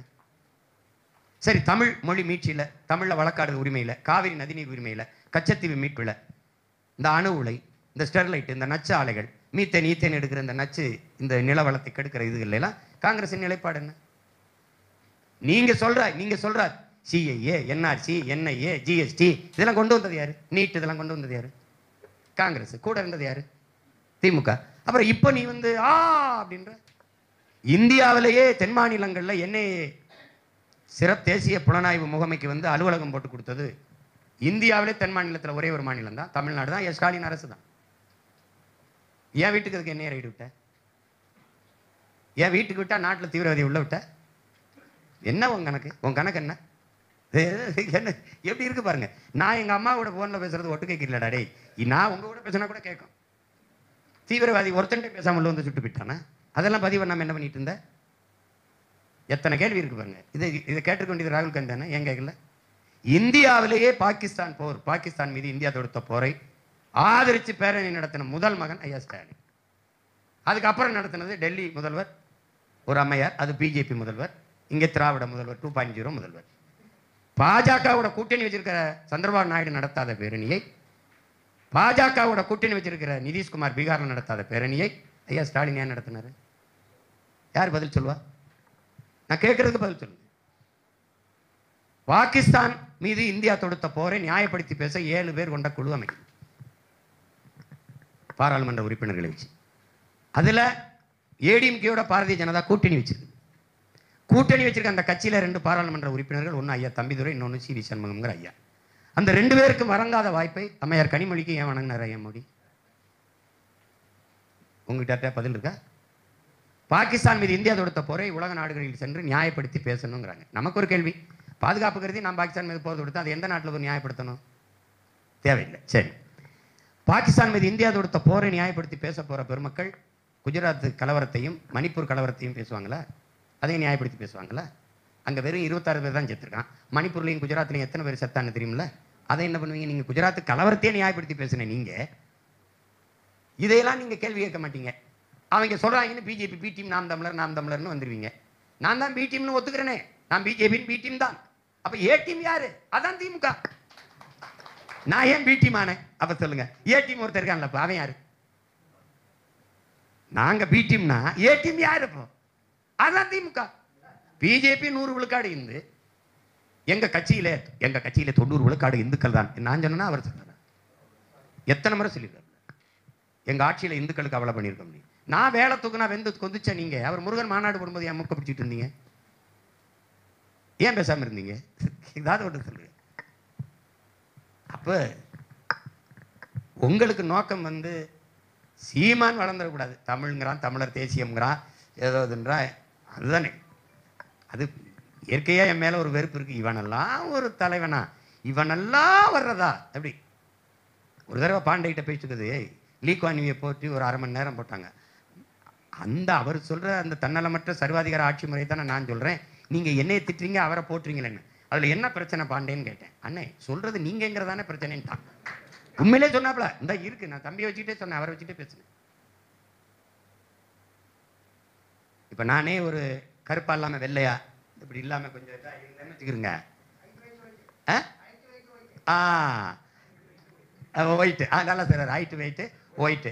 அதுவே நான் வந்து இது இவ்வளோ நேரம் பேசுனது இங்கிலீஷில் பேசியிருந்தேன்னா எப்பாடி இப்போ நம்ம மாதிரி ஒரு ஆள் இல்லைன்னு அதானே அதானே செய்ய. அதனால் அது சரி செய்யணும். நான் இனிமேல் வந்து மக்களை நம்பி போயிடல, நேரடியாக இறைமகன் ஏசிக்கிட்டே பேசுகிறது, அல்லாட்டே வேண்டியதுன்னு முடிவு பண்ணிட்டேன். நான் இவங்களோட பேசி பயனில்லைன்னா 15 ஆண்டுகளாக ரொம்ப பாடுபட்டேன். இதை பாருங்கள், நீங்கள் தான் அவர் சொன்னார், இறைமகன் சொல்கிறாரு, அநீதிக்கு எதிரான புரட்சி தீயை பற்ற வைக்கவே நான் இந்த பூமிக்கு வந்தேன்னு. நீங்கள் பற்ற வச்சு வச்சுட்டு போனீங்க, அந்த புரட்சி தீயை நான் மறுபடியும் அணைய விடாமல் கொண்டு போகணும்னு பார்க்குறேன். நம்மளுக்கு தான் தண்ணி ஊற்றி அணைக்கிறாங்க, நீங்கள் பாருங்கள், தயவு செய்து பாருங்கள் அப்படின்னு அவர் நபிகளார்ட்ட போய் கேட்குறாங்க, தீமையை எப்படி ஒழிப்பீர்கள் நபிகளாருன்னு. நான் நன்மையை வச்சு தான் ஒழிப்பேன்றாப்புல. அதே தான் இறைமகன் இயேசுன்னு சொல்கிறாரு, தீமைக்கு எப்படா தீமை வந்து சரியாகும், அதுக்கு ஒரு நன்மையை வச்சு தான் ஒழிக்கணுன்றாரு. ஆனால் இங்கே அப்படி இல்லை. நெருப்பை வச்சு அணைக்க முடியாது, அதான் தண்ணீரை வச்சு தான் அணைக்க முடியும். அந்த தண்ணீர் யார்கிட்ட இருக்குன்னு, தண்ணீர் எங்கள் கிட்டல, ஆனால் எங்கள் இனஞ்சத்த வழியில் கண்ணீராவது இருக்கு, அதை விட்டாவது நாங்கள் அணைப்போம். அதையும் நீங்கள் அனுமதிக்கிறது இல்லை. அப்போ லெலின் சொன்னது தான், இந்த புரட்சிங்கிற லெலின், அது எப்போது வரும் லெலின் அப்படின்னு. இதுவரை வாழ்ந்தது போல இனி எப்போதும் வாழ முடியாது என்கிற நிலைமை உருவாகுமானால் மக்கள் தாங்களே கிளர்ச்சி செய்து போராடுவார்கள்ங்கிறவள. அது இலங்கையில் நடந்துச்சு. ஒரு ஆப்பிள் 1000 ரூபாய் தெருவுக்கு வந்துட்டான். ராஜபக்சே வீட்டுக்கு முன்னாடி 5 விலை உயர்ந்த மகிழ் உந்துகள் கார்கள். மக்கள் அவன் வீட்டை, அதிபர் வீட்டை முற்றுகிடும் போது அவன் அந்த காரை எடுத்துக்கிட்டு ஓடலை, காரை தீ வச்சு கொளுத்திட்டான். அப்படின்னா அவனுக்கு வேண்டியது கார் இல்லை, நீரும் சோறும் என்பதை உலகம் உணர மறுத்துருச்சு. பங்களாதேஷில் பொருளாதார நெருக்கடி, வீழ்ச்சி, விலைவாசி உயர்வு சகிக்க முடியல, கலவரம். பங்களாதேஷை உருவாக்கி அதன் தந்தை முஜிபுர் ரஹ்மானின் சிலையை ஒருவன் ஏறி சிலையா நின்ன தலையை 2ஆ வெட்டிட்டான். நாட்டை உருவாக்கின தந்தையே துண்டா விழுந்துட்டான். அந்த நேரத்தில் அந்த புரட்சிக்கு தலைமையேற்க ஒருத்தன் இல்லை. இந்த நிலத்தில் அந்த புரட்சி விரைவில் வரும், தலைமையேற்க உங்க மகன், அப்படியே காத்தே இருப்பேன். இது அற்ப பதர்கள். ரஷ்ய அதிபர் ஸ்டாலின் சொல்றார், ஜோசப் ஸ்டாலின், இந்த ஸ்டாலின் இல்லை, நீங்க குழப்பிக்கிற கூடாது. சொல்றாரு, என்ன சொல்றாரு, வரலாற்றில் வெல்ல முடியாத படை என்ற ஒன்றை இருந்ததாக செய்தியில் அடங்குறான். இந்த படை வரலாற்றை தோற்கடிக்கவே முடியலடா, அப்படி ஒரு படை இருந்ததுன்னு. அப்படின்னா இந்த திராவிட படை, சொறி சிறங்கு படையெல்லாம் நமக்கு ஏமாத்துறோம். அது ஒன்றும் கிடையாது. இப்பவும் சொல்றேன், இந்த தேர்தலில் மறுபடியும் இன்னைக்கும் சொல்றேன், என்னுடைய ஆட்டத்தை எவராலும் கட்டுப்படுத்த முடியாது. ஏன்னா நான் எடுத்து வைக்கிற அரசியலில் யாருக்கும் பதில் இருக்காது. ஓ இப்படி சொல்றான்டா இவன் அப்படின்னு நீங்க கவனிப்பீங்க. ஏன்னா முன்னைக்கு ஐயா சொல்ற மாதிரி தவிர்க்க முடியாது அப்படின்னு அவங்களும் கூடுமானவரை தவிர்த்து தான் பார்க்குறாங்க. இப்போ உதாரணத்துக்கு ஒன்று சொல்றேன். சாதிவாரி கணக்கெடுப்பு, சமூக நீதி, பஞ்சமர நில மீட்புக்கு ஒரு பேரணி நடத்தி பொதுக்கூட்டம் போட்டேன். உங்களுக்கு புரியுதுன்னு நினைக்கிறேன். விஜயலட்சுமி வந்து இங்கே என்னை பற்றி பேசினா, காலையில் இப்படி சொல்லியிருக்காங்களே, அப்படி சொல்லியிருக்காங்களே, இப்படி சொல்லியிருக்காங்க, சுற்றி என் மேலே அவதூறு பரப்புனா எனக்கு எதிராக வந்தா தேடி வர்றவன் ஒரு ஊடகம் கூட ஏன் இந்த போராட்டம், எதுக்கு இந்த பேரணின்னு கேட்க வரல. கவனிச்சுக்கணும். நீங்கள் துணை முதல்வராக தம்பி உதயநிதி ஸ்டாலின் வந்த பிறகு அவர் வந்திருக்காரே உதயநிதி ஸ்டாலின், நீங்கள் அதை பற்றி என்ன ஒருத்தனும் கேட்கல. நீங்கள் புரியுதா? இப்போ யார் சொல்லி இயங்குதுன்னு பாருங்க. மே 18 என் இனம் அழிக்கப்பட்ட நாள், தமிழனின் வாக்கை வாங்கி வலிமை பெற்று அதிகாரத்துக்கு வந்த இந்த கட்சி ஆட்சிகள் அதை சுத்தமாக மறந்துட்டு போகுது. அந்த கூட்டத்தை நடத்துகிறோம். ₹1 காசு கொடுக்காம லட்சக்கணக்கான பிள்ளைகள் வந்து கூடுறாங்க. அந்த மே 18 சுவரொட்டி ஒட்டப்பட்டிருக்கு, சுவரெழுத்து எழுதப்பட்டிருக்கு, எல்லா பகுதிகள்லையும் இந்த செய்தியாக போய்கிட்டு இருக்கு, வலைவெளிகள் எல்லாம். ஒருத்தர் கூட வந்து இந்த கூட்டங்க எதுக்கு எப்படி கேட்கல. இப்போ உங்களுக்கு புரியுதுன்னு நினைக்கிறேன். அவன் என்னையே தவிர்ப்பான், ஆனால் நான் முன்வைக்கிற அரசியல் அவனால் தவிர்க்கவே முடியாது. நான் காலத்தின் மகன். கட்சி ஆரம்பிச்சு வரலாற்றின் பிள்ளை. நான் வந்து கட்சி ஆரம்பிச்சோன்னா படம் எடுத்து பஞ்சம் பிழைக்க பரமக்குள்ளிருந்து வண்டி ஏறி வந்தவன். காலம் இந்த கடமையை எனக்கு கையளிச்சிருச்சு. என்னை தள்ளி விட்டது என் தலைவன். இதை போ அப்படின்னு. நான் அங்கே போய் என்ன செய்யறதுன்னு கேட்டேன். நீங்கள் போய் இறங்குங்க, உங்களுக்கு என்ன செய்யறதுன்னு தெரிய வந்துடும், செய்யுங்கன்னாரு. தெரிய வந்துருச்சு, செஞ்சுக்கிட்டு இருக்கேன். உங்களுக்கு புரியுதுன்னு நினைக்கிறேன். பெரியாரை நீ ரொம்ப பேசிட்டு இருந்திய, திடீர்னு ஏன் எழுத்தானு? அதை ரொம்ப பேசினேன். அப்புறம் தான் ஒரு தெளிவு வருது. முதல் எதிரி நம்ம இனத்தின் வரலாற்று பகைவனை வரதாண்டா அவரை ஒழிச்சிடணும்டான்னு முடிவு எடுத்தான். இப்போ கால் வரைக்கும் தான் அடக்கம் பண்ணியிருக்கேன். இன்னும் முழு உடல் இன்னும் கொஞ்சம் இருக்கு. இப்போ மீதி காலத்தில் வச்சு மொத்தமாக முடிச்சு பாருங்க. நீங்கள் இந்த எப்படியாவது இந்த கட்சியோட சேர்ந்து திமுக ஆட்சியை வீழ்த்து. இந்த தற்காலிக வீழ்ச்சி, இந்த ஆளை மாற்றி விடுறது, ஆட்சியை மாற்றி விடுறது இல்லை, சித்தாந்தத்தையே தரமட்டமாக தகர்த்து மூடணும்னு நினைக்கிறேன். அதுக்கு நான் தனிச்சு நின்று தமிழ் தேசிய தத்துவ கோட்பாடு வென்றதுடான்னு வருவது தான் வரலாற்றில் மாறுது. அதுக்கு தான் இந்த வேலையை நம்ம செய்கிறோம். தமிழ் தேசியம் வந்துருச்சுன்னா கிறிஸ்தவர் இஸ்லாமியர் சிறுபான்மை இல்லை, பெரும்பான்மை தமிழ் தேசிய இனத்தின் மக்கள். இந்த கிறிஸ்டின் மிஷினரிக்கெல்லாம் அனுமதி சலுகை இல்லை, உங்கள் உரிமை நடத்துங்க, அவ்வளோதானே. வெத்த பிள்ளைய பட்டினி ஓட்டு ஊர்லாம் அன்னதானம் பண்ணுற கோஷ்டிகள் இதுங்க, புரியுதா? எனக்கு ஓட்டு போட மாட்டான், அது வந்த மனவங்களாம் ஓட்ட போட்டு சீமா. ஏன்னா இப்போமே எங்கள் ஊரில் பண்ண சீமாண்ணா இந்த நம்ம ஊரில் கபடி விளையாண்டுட்டு அந்த பயிலப்பா ஏன் அந்த காலேஜில் படிச்சுட்டு அவனா இன்னும் அப்படி தான். அதுதான் நம்ம முன்னோர்கள் உள்ளூர் மாட விலை போகாதுன்ட்டான்ல. இவனுக்கு வேற ஊர்ல இருந்து வரணும், இல்லை குறைஞ்சபட்சம் சினிமாவிலையாவது ஒரு 50-100 படம் நடிச்சு ரசி அப்படியாவது வரணும். அப்போ தான் எதை பேசினாலும் சினிமாவில் வசனமாக பேசுங்கிறான், நேரடியாக பேசாதேங்கிறான். அது மாறணும். அதுக்கு இறைமகன் இயேசு தான் அருள் புரியணும். வேற ஒரு முறை நீங்கள் பேசுகிற போது சாத்தானின் பிள்ளை என்று சொல்லி நீங்கள் பேசினீர்கள். அது என்ன பின்புலத்தில் பேசினீர்கள் என்பதை குறித்து நீங்கள் விளக்கமும் சொன்னீர்கள். ஏற்கனவே நீங்கள் சொல்லியிருக்கீங்க, நாங்கள் உங்களை நேரில் பார்த்து பேசியிருக்கோம், நீங்கள் அதுக்கு விளக்கம்லாம் கொடுத்துருக்கிறீங்க. சொல்லி கொடுத்ததே நீங்கள் தான். இல்லை அது நீங்கள் என்ன கேள்வி கேட்க போறீங்கன்னு தெரியுது. அதாவது உண்மையிலேயே இஸ்லாம் கிறிஸ்தவம் வந்து அநீதிக்கு எதிராக வந்த ஒரு புரட்சிகர சமயங்கள், ஒரு வழி. இஸ்லாம்ங்கிறது புனிதமான வழி, மார்க்கங்கிறது. கிறிஸ்தவமும் அது மாதிரி தான். உங்களுக்கு தெரியும், இயேசு வந்து எவ்வளோ பெரிய புரட்சியாளருங்கிறது உங்களுக்கு தெரியும், நபிகளும் எப்படின்னு தெரியும். அந்த புரட்சியில் வந்த மார்க்கத்தையும் சமயத்தையும் பின்பற்றுகிற மக்கள் அநீதி, பகத்சிங்க சொல்றான் பாருங்க, வெளிப்படையாகவே அநீதிகளால் கட்டமைக்கப்பட்ட சமூகம்ங்கிறான். அதை தகர்க்கிறதாண்டா புரட்சிங்கிறான். நீங்க வெளிப்படையாவே தெரியுது. நீங்க பிஜேபியை சகித்து கொள்ள முடியல, ஏற்க முடியல, எதிர்க்கிறீங்க. சரி, திமுகவை எப்படி ஏத்துக்கிறீங்க, சகித்துக்கிறீங்க? அதனுடைய கணக்கில்லாத ஊழல், அதனுடைய முறைகேடு, சாராயம் விற்கிறத நீங்க தெருவுக்கு தெரு டாஸ்மார்க் திறக்கிறத கிறிஸ்தவ இஸ்லாமிய மக்கள் ஆதரிக்கிறாங்களா? குடிக்க வச்சு பல லட்சக்கணக்கான பெண்களின் தாலி எடுத்து குடும்பத்தை சீரழிக்கிறதை ஏற்கிறாங்களா? கல்வி மருத்துவத்தை வியாபார பொருளாக்கி நிறுத்தினதை ஏற்கிறார்களா? இல்ல குடிநீர், உலக உயிர்களின் உயிர் தேவை நீரை விற்பனைக்கு கொண்டு வந்துட்ட இந்த ஆட்சி முறைகளை ஏற்கிறாங்களா? அப்ப எல்லா தொட்டனுக்கெல்லாம் லஞ்சம், ஊழல், பணம், இந்த மாதிரி அடக்குமுறை, கற்பழிப்பு, பாலியல் வன்கொடுமை, அந்த கொலை, இதையெல்லாம் சகித்துக்கிறாங்களா? எப்படி? எல்லாத்தையும் விடுங்க, சரி செஞ்சிடலாம். ஒரு நேர்மையாளன் வந்தா சரி செஞ்சிடலாம். ஊழல் லஞ்சத்தை ஒழிக்கலாம், மரத்தை நட்டு வச்சு வளர்க்கலாம், நீரை தேக்கி வச்சுட்டு செத்து போகலாம், நீர்நிலைகளை பெருக்கலாம், சாலைகளை சரியா போடலாம், தடையற்ற மின்சாரத்தை கொண்டு வரலாம். ஆனால் எவரால் உருவாக்க முடியும் மலையை, மணலை? யாரை கட்டால் வித்தாய்? மழை இல்லாத நிலம் பாலைவனமாகி விடுங்கிற அடிப்படை அறிவு உங்களுக்கு இல்லாத போனது ஏன்? மழை இல்லை என்றால் மழை பொழிவு பெற முடியாது என்பது ஒரு நாட்டின் எதிர்காலம் என்பது என்ன? அந்த நாட்டின் வகுப்பறையில் தீர்மானிக்கப்படுதுங்கிறான். இங்க வகுப்பறையா இருக்கா, வர்த்தகரையா இருக்கா? ஒரு நாட்டின் நலன் என்பது அந்த நாட்டின் ஒவ்வொரு வீட்டின் சமையலறையில் தீர்மானிக்கப்படுதுங்கிறான். ஏன்னா உணவுதான் மருந்து. ஒரு நாட்டின் வளம் என்பது அந்த நாட்டின் நிலத்தின் வளத்தை பொறுத்தது.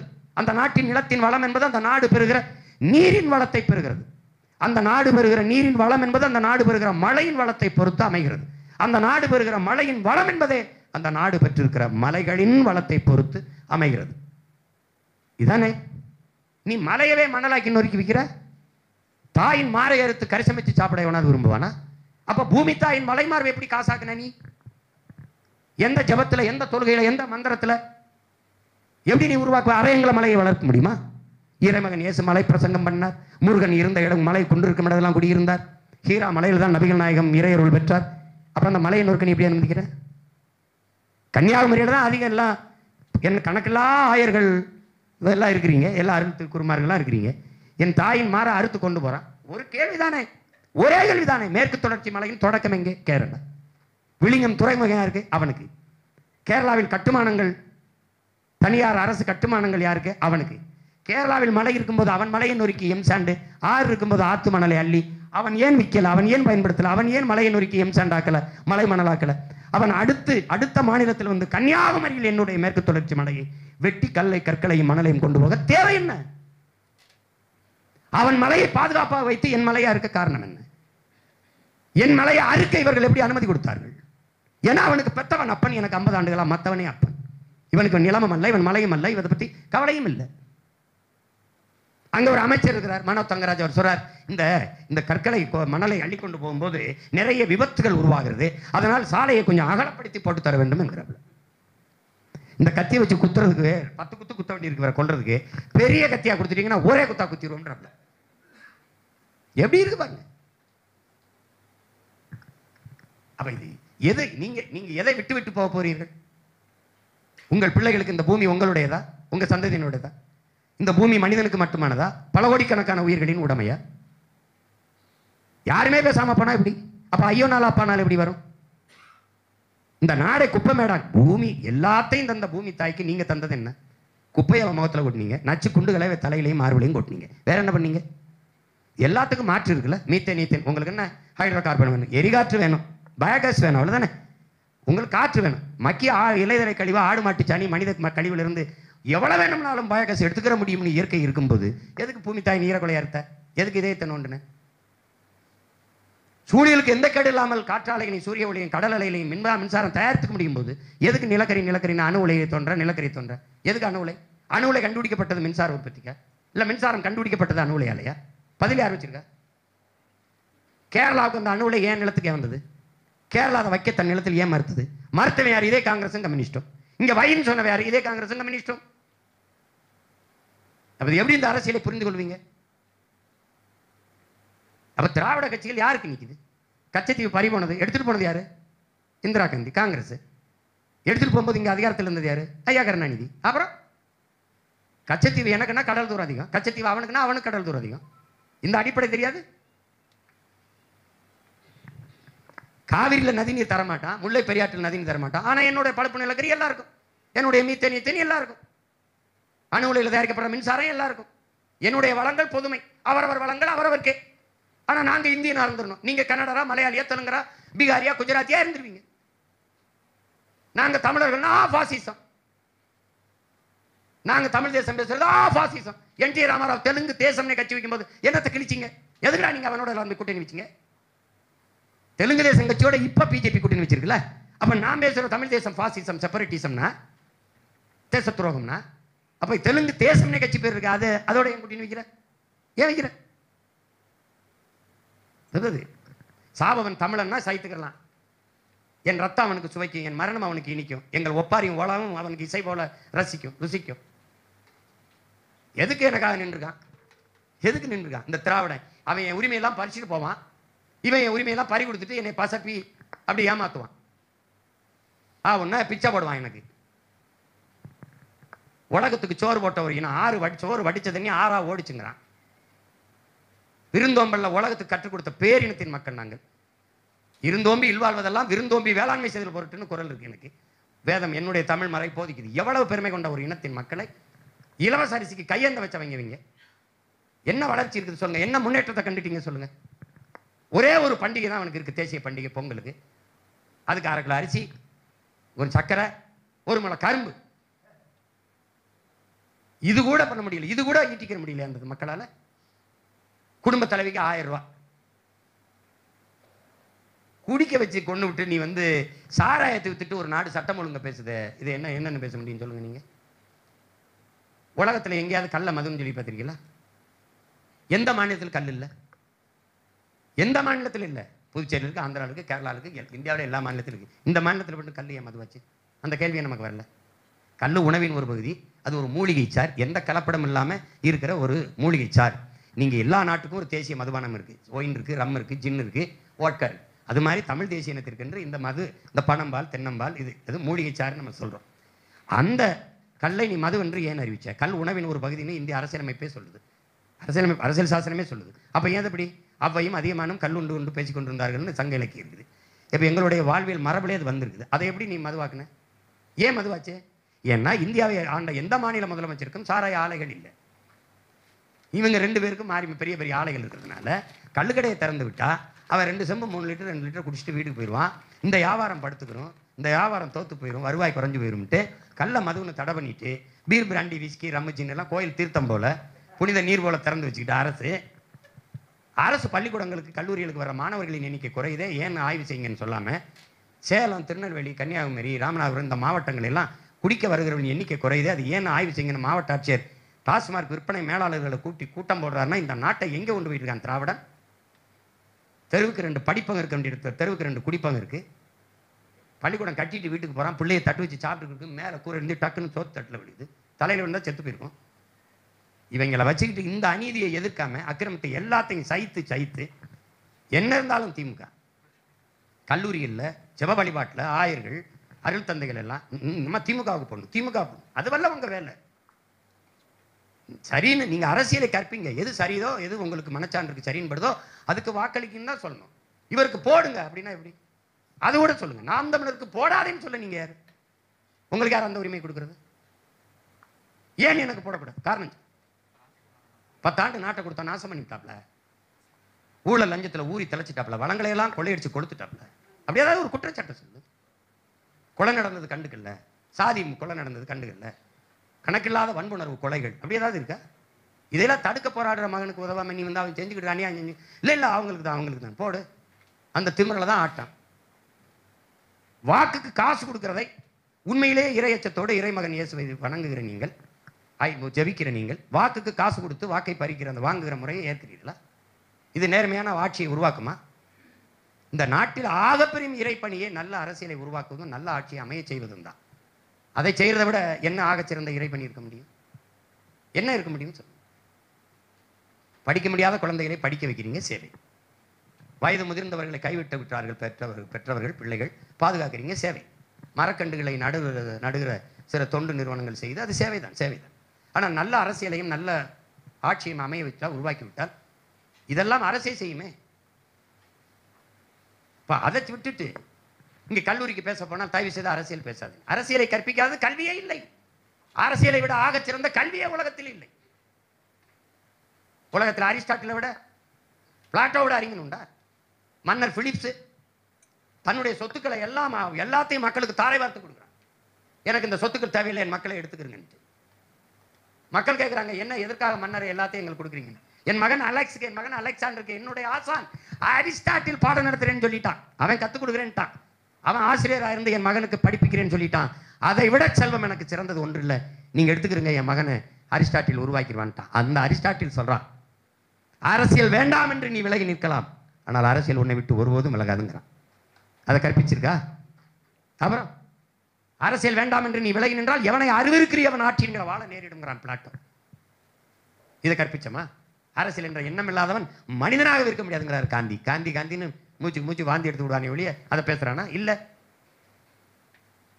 நான் கூட சொன்னேன் ஈரோட்டில், பெரியார் எங்கடா வெல்றாரு? பெரியாருக்கு எதிராக ஓட்டு, காந்திக்கு தாண்டா ஓட்டு. நீங்க கொடுக்குற 500 1000த்துல காந்தி தான் சிரிச்சு சிரிச்சுட்டு போறாப்ல. பெரியாருக்கு எங்க ஓட்டு? பெரியார் நிச்சயமான்னு எதிராக பேச்சு 250. நான் 2600 500 20500 600 நான். நீ ஓட்டுக்கு காசு கொடுத்த, கள்ள ஓட்டு போட்ட. கள்ள ஓட்டு போடுவதை தடுக்காத தேர்தல் ஆணையம், ஓட்டுக்கு காசு கொடுக்கறதை தடுக்காத தேர்தல் ஆணையம் என் ஓட்டை மட்டும் நேர்மையா எண்ணும்னு நான் நம்பணும்னா எப்படி? நீ நேர்மையா எண்ணிருந்தா தெரியும் யார் எவ்வளவுன்னு. மனச்சான்றுபடி இருங்க, இறையச்சத்தோடு இருங்க, இறைமகன் இயேசுவின் போதனையோடு இருங்க. தினம் பைபிளோட ஜெபிக்க போறீங்க, பைபிள் இருக்கு, படிங்க. படிச்சுட்டு அதன்படி நடங்க. கற்க கசடர கற்பவை கற்றவை நிற்க அதற்கு தக. பைபிளை படிங்க படிச்சுட்டு இறைமகன் சொல்ற வழியில நடங்க. எனக்கு ஓட்டு போடுங்கன்னு சொல்லலை, நல்ல மனுஷன் பார்த்து போடுங்க. எங்க தாத்தா காமராஜ் சொன்னதே நான் சொல்றேன். நல்லதை பார்த்து போடுங்க. மறுபடியும் திமுக போடுங்க, எங்களை தூக்கி சுடுகாட்டில் போட்டு போங்க. அவ்வளவுதான், வேற என்ன? நீங்க ஒழுங்கா இருந்திருந்தா சேகுவாராட்ட போயிட்டு இந்த அரசியல் பேசுறத அவங்க அப்பா விரும்பல. அப்போ ஒருத்தன் கேட்குறான், இந்த அரசியல் பேசுற நண்பர்களோட நீ சேராத அப்படின்னு யார் சொல்றா? சேகுவாரோட அப்பா. அவன், நீங்க அரசியல் பேசுற நண்பர்களோட சேர்ந்திருந்தா எனக்கு இந்த நிலைமை வந்திருக்காது. இப்ப நீங்கெல்லாம் சரியா இருந்திருந்தா உங்க பிள்ளையை இவ்வளவு நேரம் பேச வேண்டியதில்லை. நான் பாட்டுக்கு என் பழம் பார்த்து நல்லா படம் எடுத்தமா, சம்பாரிச்சமா, சாப்பிட்டமான்னு போகணும். தூங்க நேரம் இருக்க, படிக்க நேரம் இருக்க, உடற்பயிற்சிக்கு நேரம் இருக்காது. எந்த நேரம் எங்கே போகிறோம் எங்கே வாரோம். இந்தியாவில் ஒரு தலைவன் மேலே, ஒரு அரசியல் கட்சி நடத்துகிற ஒருத்தன் மேலே அதிகப்படியாக வழக்கு யார் மேலே இருக்குன்னு நினைக்கிறீங்க? 300 கிட்ட இருக்கு. அப்போ இது நான் என்ன கொள்ளையடிச்சேனா, இல்லை கொலை செஞ்சேனா, இல்லை நிலத்தை அபகரிச்சேனா? ஒன்றும் இல்லை, மக்களுக்காக பேசினேன் போறான்னு, இவ்வளோதான். இது நீங்கள் தீமையை ஒழிங்க, இன்னொரு தீமையை வச்சு இல்லை. அதனால தயவு செய்து இந்த என்னை கேட்டால் நீங்கள் ஓட்டு போடாமலே கூட சும்மா இருந்துருங்க. என்ன நான் சொல்றது, ஒரு அநீதிக்கு வலிமையை கொடுத்து விட்டுறீங்க. அது நபிகளே சொல்றாரு, அச்சமில்லாமல் அநீதியை துணிந்து எதிர்ப்பவன் எவனோ அவனே உண்மையான ஜிகாத்துங்கிறார், புனித போராளிங்கிறார். அதே தான் இறைமகனும் சொல்றாரு, இயேசுவும் சொல்றாரு. நீங்க அச்சமில்லாமல் நீங்க போராட வாங்கன்னு சொல்லலை, போராடுற பிள்ளைகளுக்காவது துணையா இருங்கன்னு தான் சொல்றோம். வேற ஏதாவது கேள்வி? இறுதியாக, இறுதி ஆயிடுச்சா? இயேசு கிறிஸ்து உங்கள் பார்வையில், அதாவது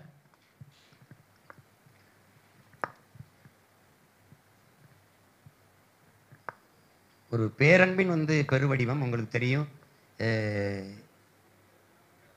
ஆமா, தியாகம், அதான் அதிலே வந்துடுது. அன்புல தான் அது எல்லாமே பிறந்துடுது. நம்மளுடைய மூதாதை இன்னார் செய்தாரை ஒருத்தர் அவர் நான நன்மையும் செய்து விடுங்கிற மாதிரி உலகத்தில் ஒரே கோட்பாடு, தன்னை போல் பிறரையும் நேசிப்பாயாக அப்படிங்கிறது அந்த கோட்பாட்டில். அதுதான் ஆகச்சிறந்த ஆன்மீகம். ஆன்மீகம் என்பது உங்களுக்கு தெரியும், கருணை தான் அதன் வாசல், அன்பு தான் அதனுடைய அன்பு தான் அதன் கருணை தான் அந்த வரவேற்பறை. அதில் அந்த மாதிரி தன்னை போல் பிறரையும் நேசிப்பாயாக ஆமேன்கிற அந்த கோட்பாட்டுக்குள்ள தான் எல்லாமே வருது. அப்போ அதில் அதுக்குள்ளே வந்துடுது இல்லை, மன்னித்தல், அன்பு, பரிவு, இரக்கம், கருணை எல்லாமே வந்துடுது. அதில் அப்பத்தை பிட்டு அனைவருக்கும் கொடுத்து அவருக்கு போதித்ததாவதுன்னா பகுத்துண்டு அந்த பல்லுயிர் ஓம்புதல், அப்புறம் நீங்கள் கைவிடப்பட்டவர்கள் மீது காட்டிய கருணை, அது எல்லாமே ஒரு வடிவமாக வாழ்ந்து காட்டிய மகள், ஒரு பெண்மகள் நமக்கு. நீங்கள் சொல்கிற மாதிரி அப்போஸ்தலர்கள், புனிதர்கள், அதெல்லாம் நம்ம படித்தது தான். ஏன்னா நம்ம பார்த்த ஒரு மகள் இருக்கா, அன்னை தெரேசா. அவள் அதை விட நமக்கு ஒன்றும் சான்று ஒன்றும் தேவையில்லை. கல்கத்தா கடைவீதியில் போய் கையேந்தி கேட்குற போது அவர் கன்னியாஸ்திரி உடையை அணிஞ்சிருந்ததுனால காரி ஒருவர் துப்பிடுறாப்புல. அந்த எச்சில் அப்படியே கையில் மூடிக்கிட்டு, இந்த நீங்கள் இப்போது தந்தது எனக்கு போதும், ஆனால் அங்கு நிறைய பேர் பசியோடு இருக்கிறார்கள், அவர்களுக்கு ஏதாவது தாருங்கள் என்று கேட்ட உடனே அவன் வெக்கி தலை குனிஞ்சிடறான். அதை தான் அவர் சிறவங்களுக்கு புரிதுன்னு நினைக்கிறேன்.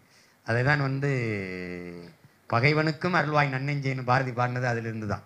அதுதான் நமது பாட்டனார் வள்ளுவ பெருமகனார் இன்னார் செய்தாரை ஒருத்தர் அவர் நான் சொன்னதும் அதுதான். இறைமகன் இயேசு என்றால் அநீதிக்கு எதிரான ஒரு தூய புரட்சி, அப்படிதான் நான் பார்க்குறேன். தூய புரட்சி அது எந்த வடிவத்தில் வந்தாலும் எதிர்க்கணும். நீங்களே பார்க்குறீங்க, அவ்வளவு அன்பு கொண்டவர் தேவாலயத்தில் வாசலில் வியாபாரம் பார்த்தோன்னே சவுக்கு வச்சு அடித்தாருங்கிறத நம்ம பார்க்குறோம். அப்போ அது தவறுன்னா அதை தட்டி கேட்கணுங்கிறத நம்ம அதில் கற்றுக்கிறோம். அதிலிருந்து தான் நான் பாடம் பெறுகிறேன். தவறு அதை நீங்கள் செஞ்சாலும் யார் செஞ்சாலும் அது தட்டி கேட்குறேன். அதே தான் நமது பாட்டன் நக்கீரனும் வந்திருக்கவன் இறைவன் சிவன் என்றும் தெரிந்து நீ நெற்றிக்கண்ணை திறப்பினும் குற்றம் குற்றமே என்றான். அந்த பரம்பரையில் வந்த நாம் அநீதிக்கு ஒருபோதும் துணை போகக்கூடாது. இறைமகன் இயேசு என்றாலே அநீதிக்கு எதிரான புரட்சியாளர் புனிதர் என்றுதான் நம்ம பார்க்கணும். அந்த புனிதரின் வழியில் பயணிக்கிற நாம் இந்த பூமியில் எந்த வடிவத்திலும் அநீதியை ஏற்க முடியாது. உங்களுக்கு தெரியும், புதியதொரு உலகம் செய்வோம், கெட்ட போரிடும் உலகத்தை வேரோடு சாய்ப்போம் என்று பாடிய புரட்சி பாவலனின் பேரனும் பேத்திகளும் கெட்ட போரை செய்து வேரோடு சாய்க்கப்பட்ட இனத்தின் மக்கள். நாம் தமிழர்கள்ங்கிற இனத்தின் மக்கள் உலகப் போரை எதிர்கொண்ட 21ஆம் நூற்றாண்டில் உலகப் போரை எதிர்கொண்ட ஒரு இனத்தின் மக்கள். அதில் நினைவில் வைத்துக்கொண்டு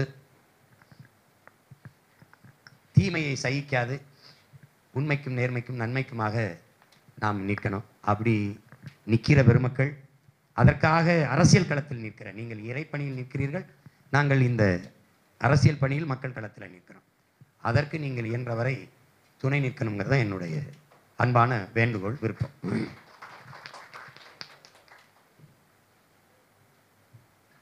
வேறு ஏதாவது கேள்விகள் சுருக்கமாக நீங்கள் கேட்பதாக இருந்தால் இப்பொழுது சொல்லலாம். நீங்கள் கொடுத்த கேள்விகளை எல்லாவற்றையும் நான் பொதுமைப்படுத்தி கேட்டிருக்கிறேன். கிறிஸ்தவம் சாராத சில கேள்விகள் வந்திருக்கிறது, அதை நான் தவிர்த்து இருக்கிறேன். வேறு ஏதாவது நீங்கள் குறிப்பாக அண்ணனிடம் கேட்க வேண்டும் என்றால் கேட்கலாம்.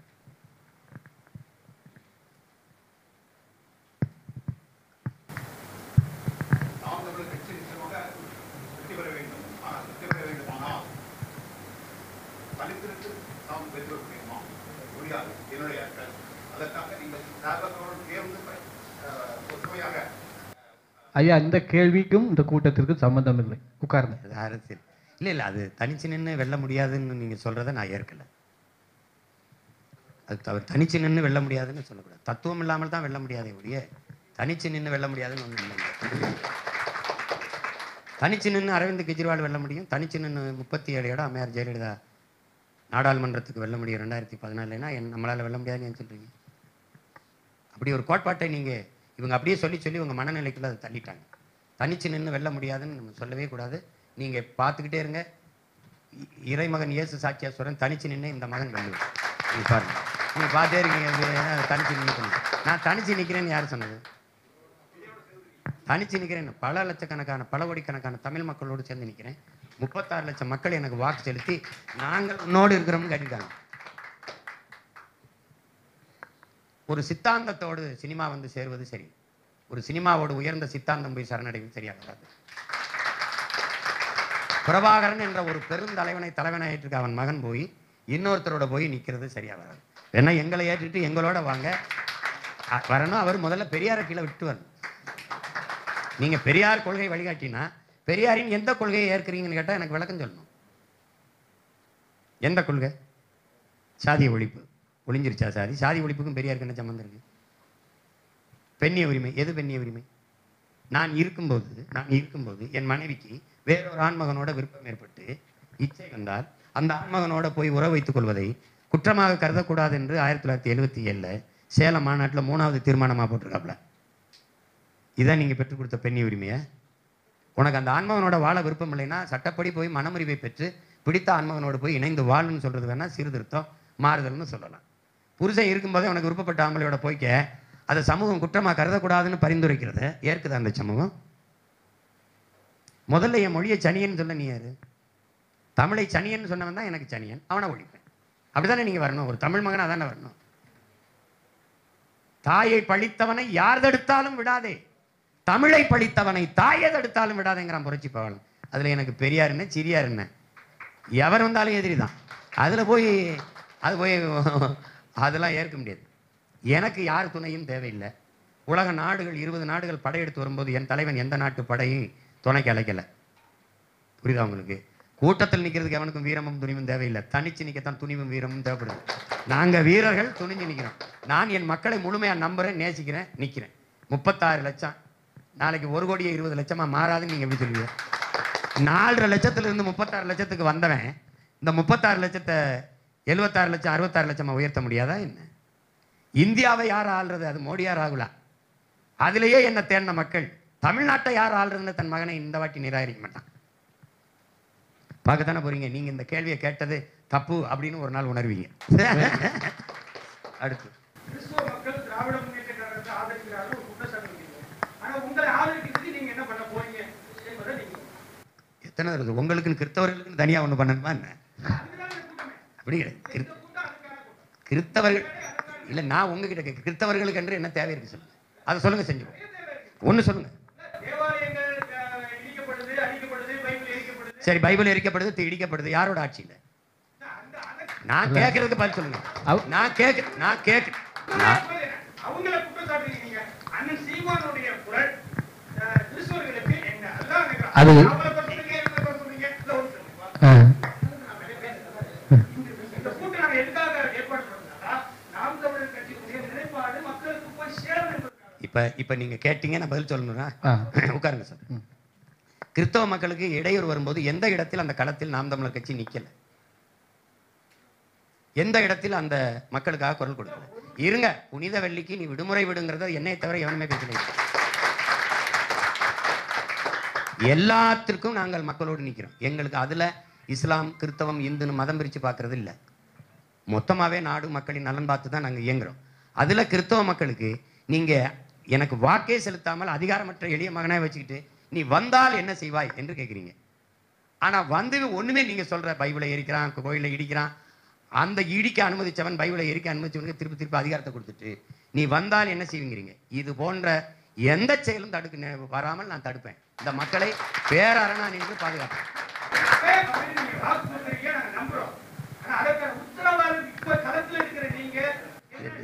எப்படி கொடுக்க முடியும்?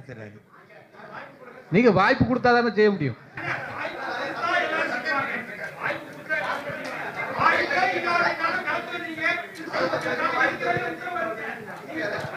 இல்ல நீங்க இல்ல, நான் சொல்றேன், இந்த கிறிஸ்தவ மக்களுக்கு ஏற்பட்ட எல்லா இடையூறுகளிலும் அந்த மக்களோடு போய் மக்களோடு அவர்களுக்கு பாதுகாப்பா நான் நின்றுருக்கேன். மதுரையில இதே மாதிரி வழிபாட்டு தலத்தை ஒரு மாடியில வச்சு பைபிளையும் எரிச்சப்போ அங்க போய் நின்று போராடி இருக்கேன். எல்லா தலங்களையும் அந்த மக்களா நின்று போராடி இருக்கோம். அதுக்கு சான்று, காணொலி, ஆவணம்.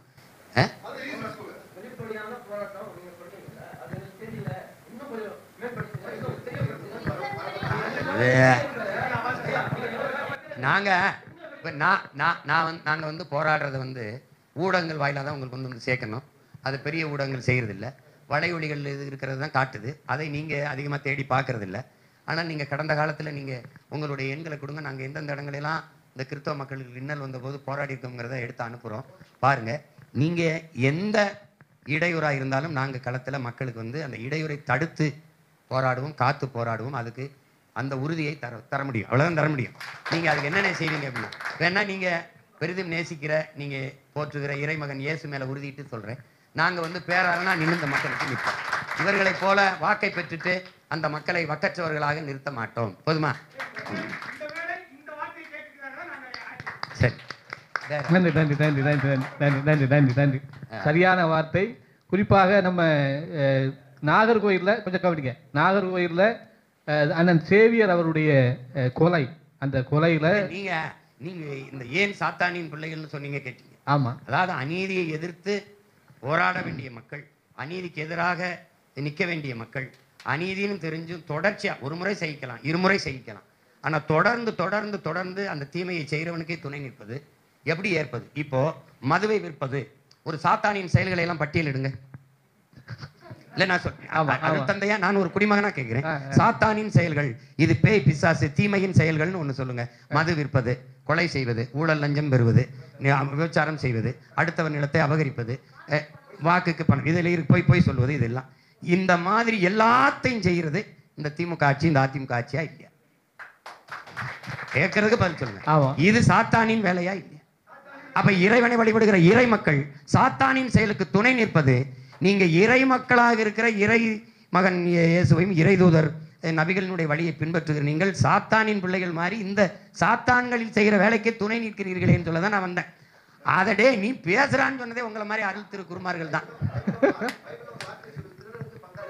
பங்காளையே போகாதே, இந்த வார்த்தையை வேணா நான் பயன்படுத்தியிருக்கலாம். நீங்கள் தொடர்ச்சியாக சாத்தானின் பிள்ளைகளாக ஆகிவிட்டீர்களே என்ற ஆதங்கத்திலையும் உரிமையிலையும் எனக்கு பேரன்பும் பெரும் பாசமும் இருக்கிறனால நான் சொன்னேன், அந்த வருத்தத்தில் சொன்னேன். அதை விட என் சகோதரர் சொல்றது நல்ல வார்த்தையா இருக்கு. திருடனுக்கு பங்காளி ஆகிவிட்டீர்களே அப்படி வேணா இனிமே சொல்றேன். அதுக்கே உங்களுக்கு வருத்தம் வருதே.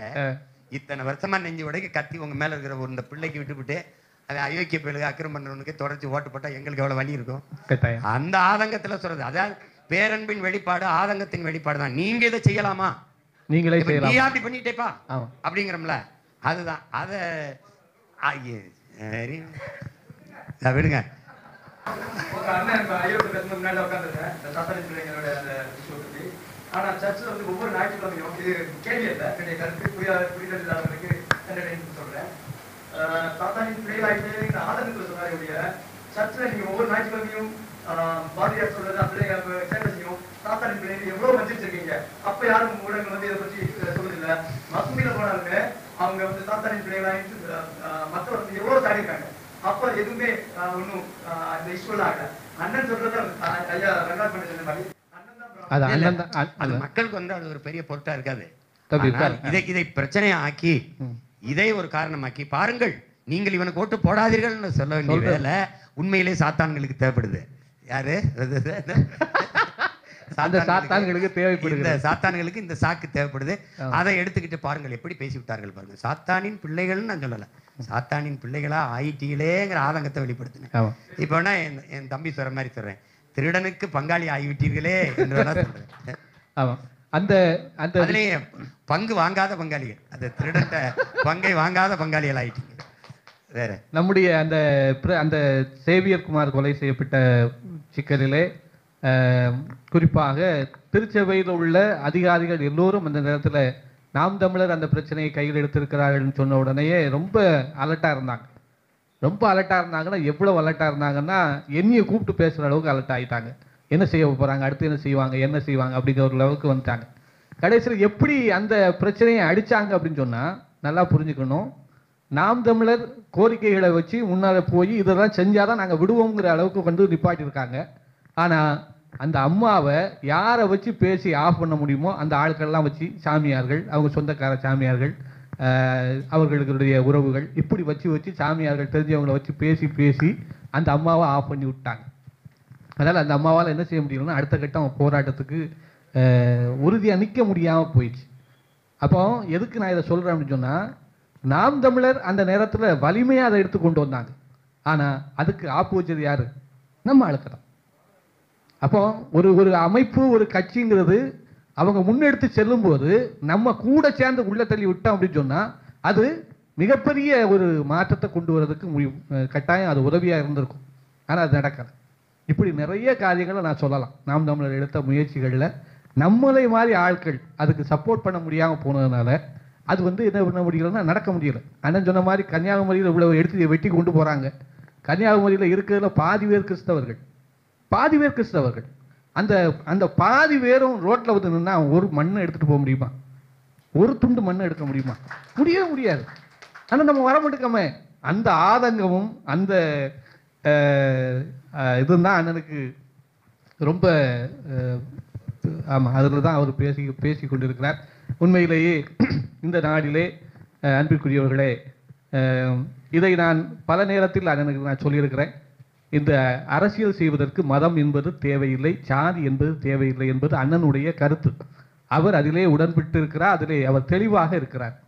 இன்றைக்கு அண்ணன் சொன்ன மாதிரி மற்ற எல்லாரையும் தாண்டி இன்றைக்கு அண்ணன் சாதி மதத்தை தாண்டி தமிழர் என்ற ஓர்மையில் இன்றைக்கு அறியப்பட்ட நபராக தவிர்க்க முடியாத சக்தியாக இருக்கிறார் என்று சொன்னால் அது அண்ணன் சீமான் மட்டும்தான். இதுவரை இந்த தமிழ் தலைவர்கள் யாரனாலும் எடுத்துக்கங்க, ராமதாஸாக இருந்தாலும் சரிதான், திருமாவளவனாக இருந்தாலும் சரிதான், என் கிருஷ்ணசாமியாக இருந்தாலும் சரிதான், இவர்களை எல்லாம் தாண்டி இன்றைக்கு தவிர்க்க முடியாத சக்தியாக நிற்கிறவர் அண்ணன் ஒருவர் தான்.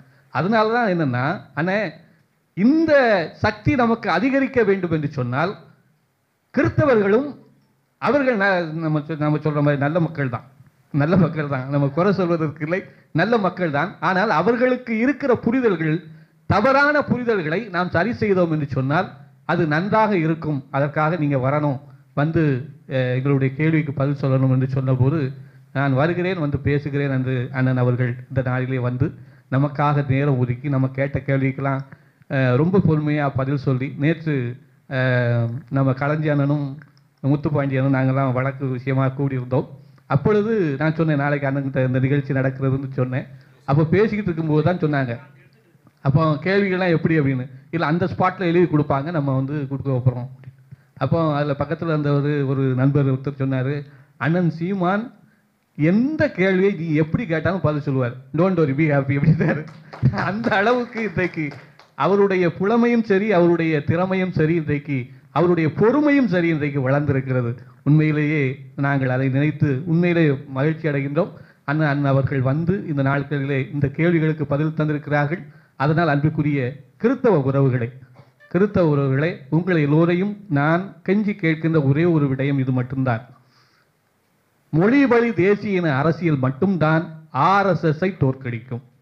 மொழி வழி தேசிய இன அரசியல் மட்டும்தான் இந்தியாவை காப்பாற்றும். மொழி வழி தேசிய இன அரசியல் மட்டும்தான் தமிழ்நாட்டை காப்பாற்றும். அதை முன்னெடுக்கின்ற அண்ணன் சீமான் அவர்களை நீங்கள் அனைவரும் ஆதரிக்கவும், அவரோடு நின்று செயல்படவும், அவருக்காக வேண்டவும், ஆண்டவர் இயேசுவிடம் அவருக்காக வேண்டவும் உங்கள் அனைவரையும் அன்போடு கேட்டுக்கொள்கிறோம். நன்றி, வணக்கம்.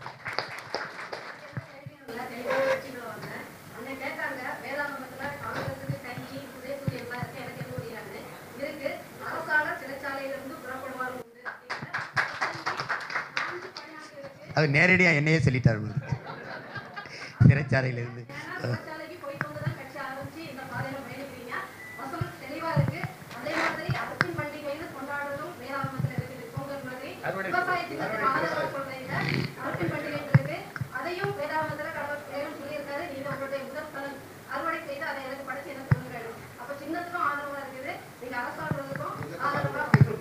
அப்ப இதை திரும்ப திரும்ப எடுத்துட்டு போகணும் ஐயா. உங்க எல்லாருடைய அன்புக்கும் அதுக்கான நேரத்திற்கும் நன்றி. இதை வந்து இந்த இந்த பகுதியில் போட்டிருக்கோம். இது போன உடனே இன்னும் சில கேள்விகள் வரும். அதை கன்னியாகுமரியை மையப்படுத்தி இதே மாதிரி ஒரு கூட்டம், அல்லது திருச்சி, அது மதுரை, அப்படி முக்கியமான நகரங்களில் இளம் குருமார்கள் இந்த மாதிரி சில கேள்விகள் இருக்கிறவங்களை அழைச்சி பேசலாம், தெளிவுபடுத்தணும். ஏன்னா நமக்கு கடைசியாக இருக்கிற ஒரே கருவி அரசியல் மட்டும்தான். அரசியல் அதிகாரம் மட்டும்தான் இந்த மக்களை பாதுகாக்க முடியும். அதுக்கு எல்லாருமே நீங்கள் செய்வோம். நீங்கள் இறைப்பணியோடு மக்கள் பணி, நாங்கள் இதை அரசியல் பணியை அதையும் இறைப்பணியாக தான் பார்க்குறோம். இணைந்து நம்ம எல்லாரும் ஒரு நல்ல அரசியலை உருவாக்கி நல்ல ஆட்சியை மலரச் செய்வோம். அதுதான் மகத்தானதாக இருக்கும். அது வருங்காலங்களில் இன்னும் பல இடங்களில் கூடி கூடி பேசுவோம். நம்மளுடைய ஐயங்களை எல்லாம் தெளிவுபடுத்தி கொண்டு நடப்போம். ஒன்று பெரிய இது இல்லை. இதை செய்யுங்கன்னா செய்ய போகிறோம், இது செய்யாதீங்க, இது சரியாக வராதுன்னா செய்யாது இருக்க போகிறோம். ஆனால் கூட்டணி மட்டும் யாரோடவும் சேர சொல்லிடாதீங்க, அது செய்ய முடியும்.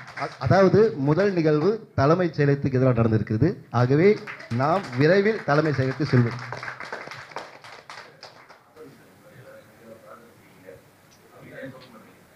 செபித்துதானே இருக்க டெய்லி.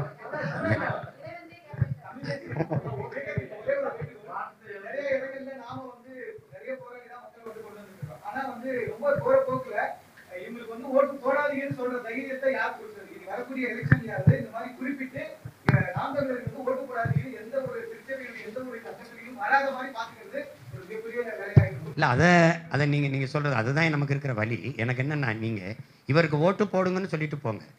ஆனால் சீமானுக்கு நாம் தமிழர் கட்சிக்கு போடாதீங்கன்னு நீங்கள் சொல்லக்கூடாது. அது பெரிய பாவம், பாவத்திலே பெரும்பாவம். ஏன்னா நான் வந்து இந்த வேலையை வந்து என் இனச்சாவிலிருந்து வந்தேன், பெரிய வலியை சுமந்து வந்தேன்.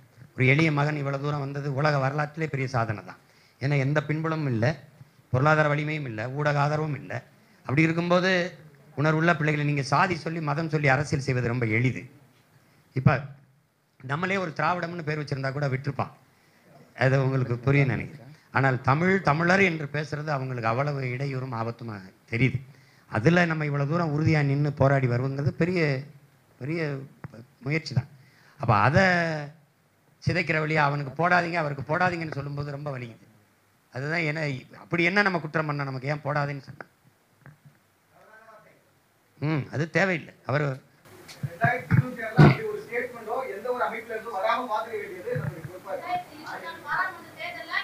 நாங்கள் வந்து இயக்கம் சார்ந்து ஒவ்வொரு சர்ச்சுக்கு லெட்டர் அனுப்பியாச்சு. எங்கேயும் வாசிச்சா திருச்சி அங்கே சர்ச்சில் நின்று நாங்கள் வந்து பிளக்கார்டு பிடிப்போம்னு சொன்னதுனால எந்த சர்ச்சிலையும் மறை மாவட்டத்திலையும் இதை அறிவிக்கல. 2024 பாராளுமன்ற தேர்தலில் நாம் தமிழர் கட்சி குறித்தோ இந்த இது போடுங்கன்னு சொல்லி அவங்க அறிக்கை தெரிவிக்கல. அதனால இனி நம்ம தொடர்ந்து நீங்கள் எல்லாரும் ஒன்று சேர்ந்தா மட்டும்தான் கிறிஸ்தவ மக்களை தமிழர்களாக நம்ம ஒன்றிணைக்க முடியும் அப்படின்னு சொல்லி நாங்கள் கேட்டுக்கிறேன்.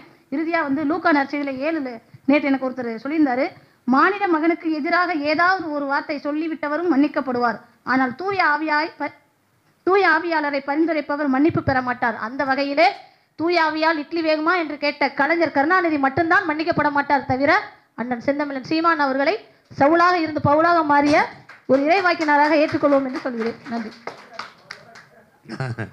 மகிழ்ச்சி. எல்லாருக்கும் உங்களுடைய அன்புக்கும் இந்த உறவான இந்த ஒன்று உடலுக்கும் என்னுடைய நன்றியும்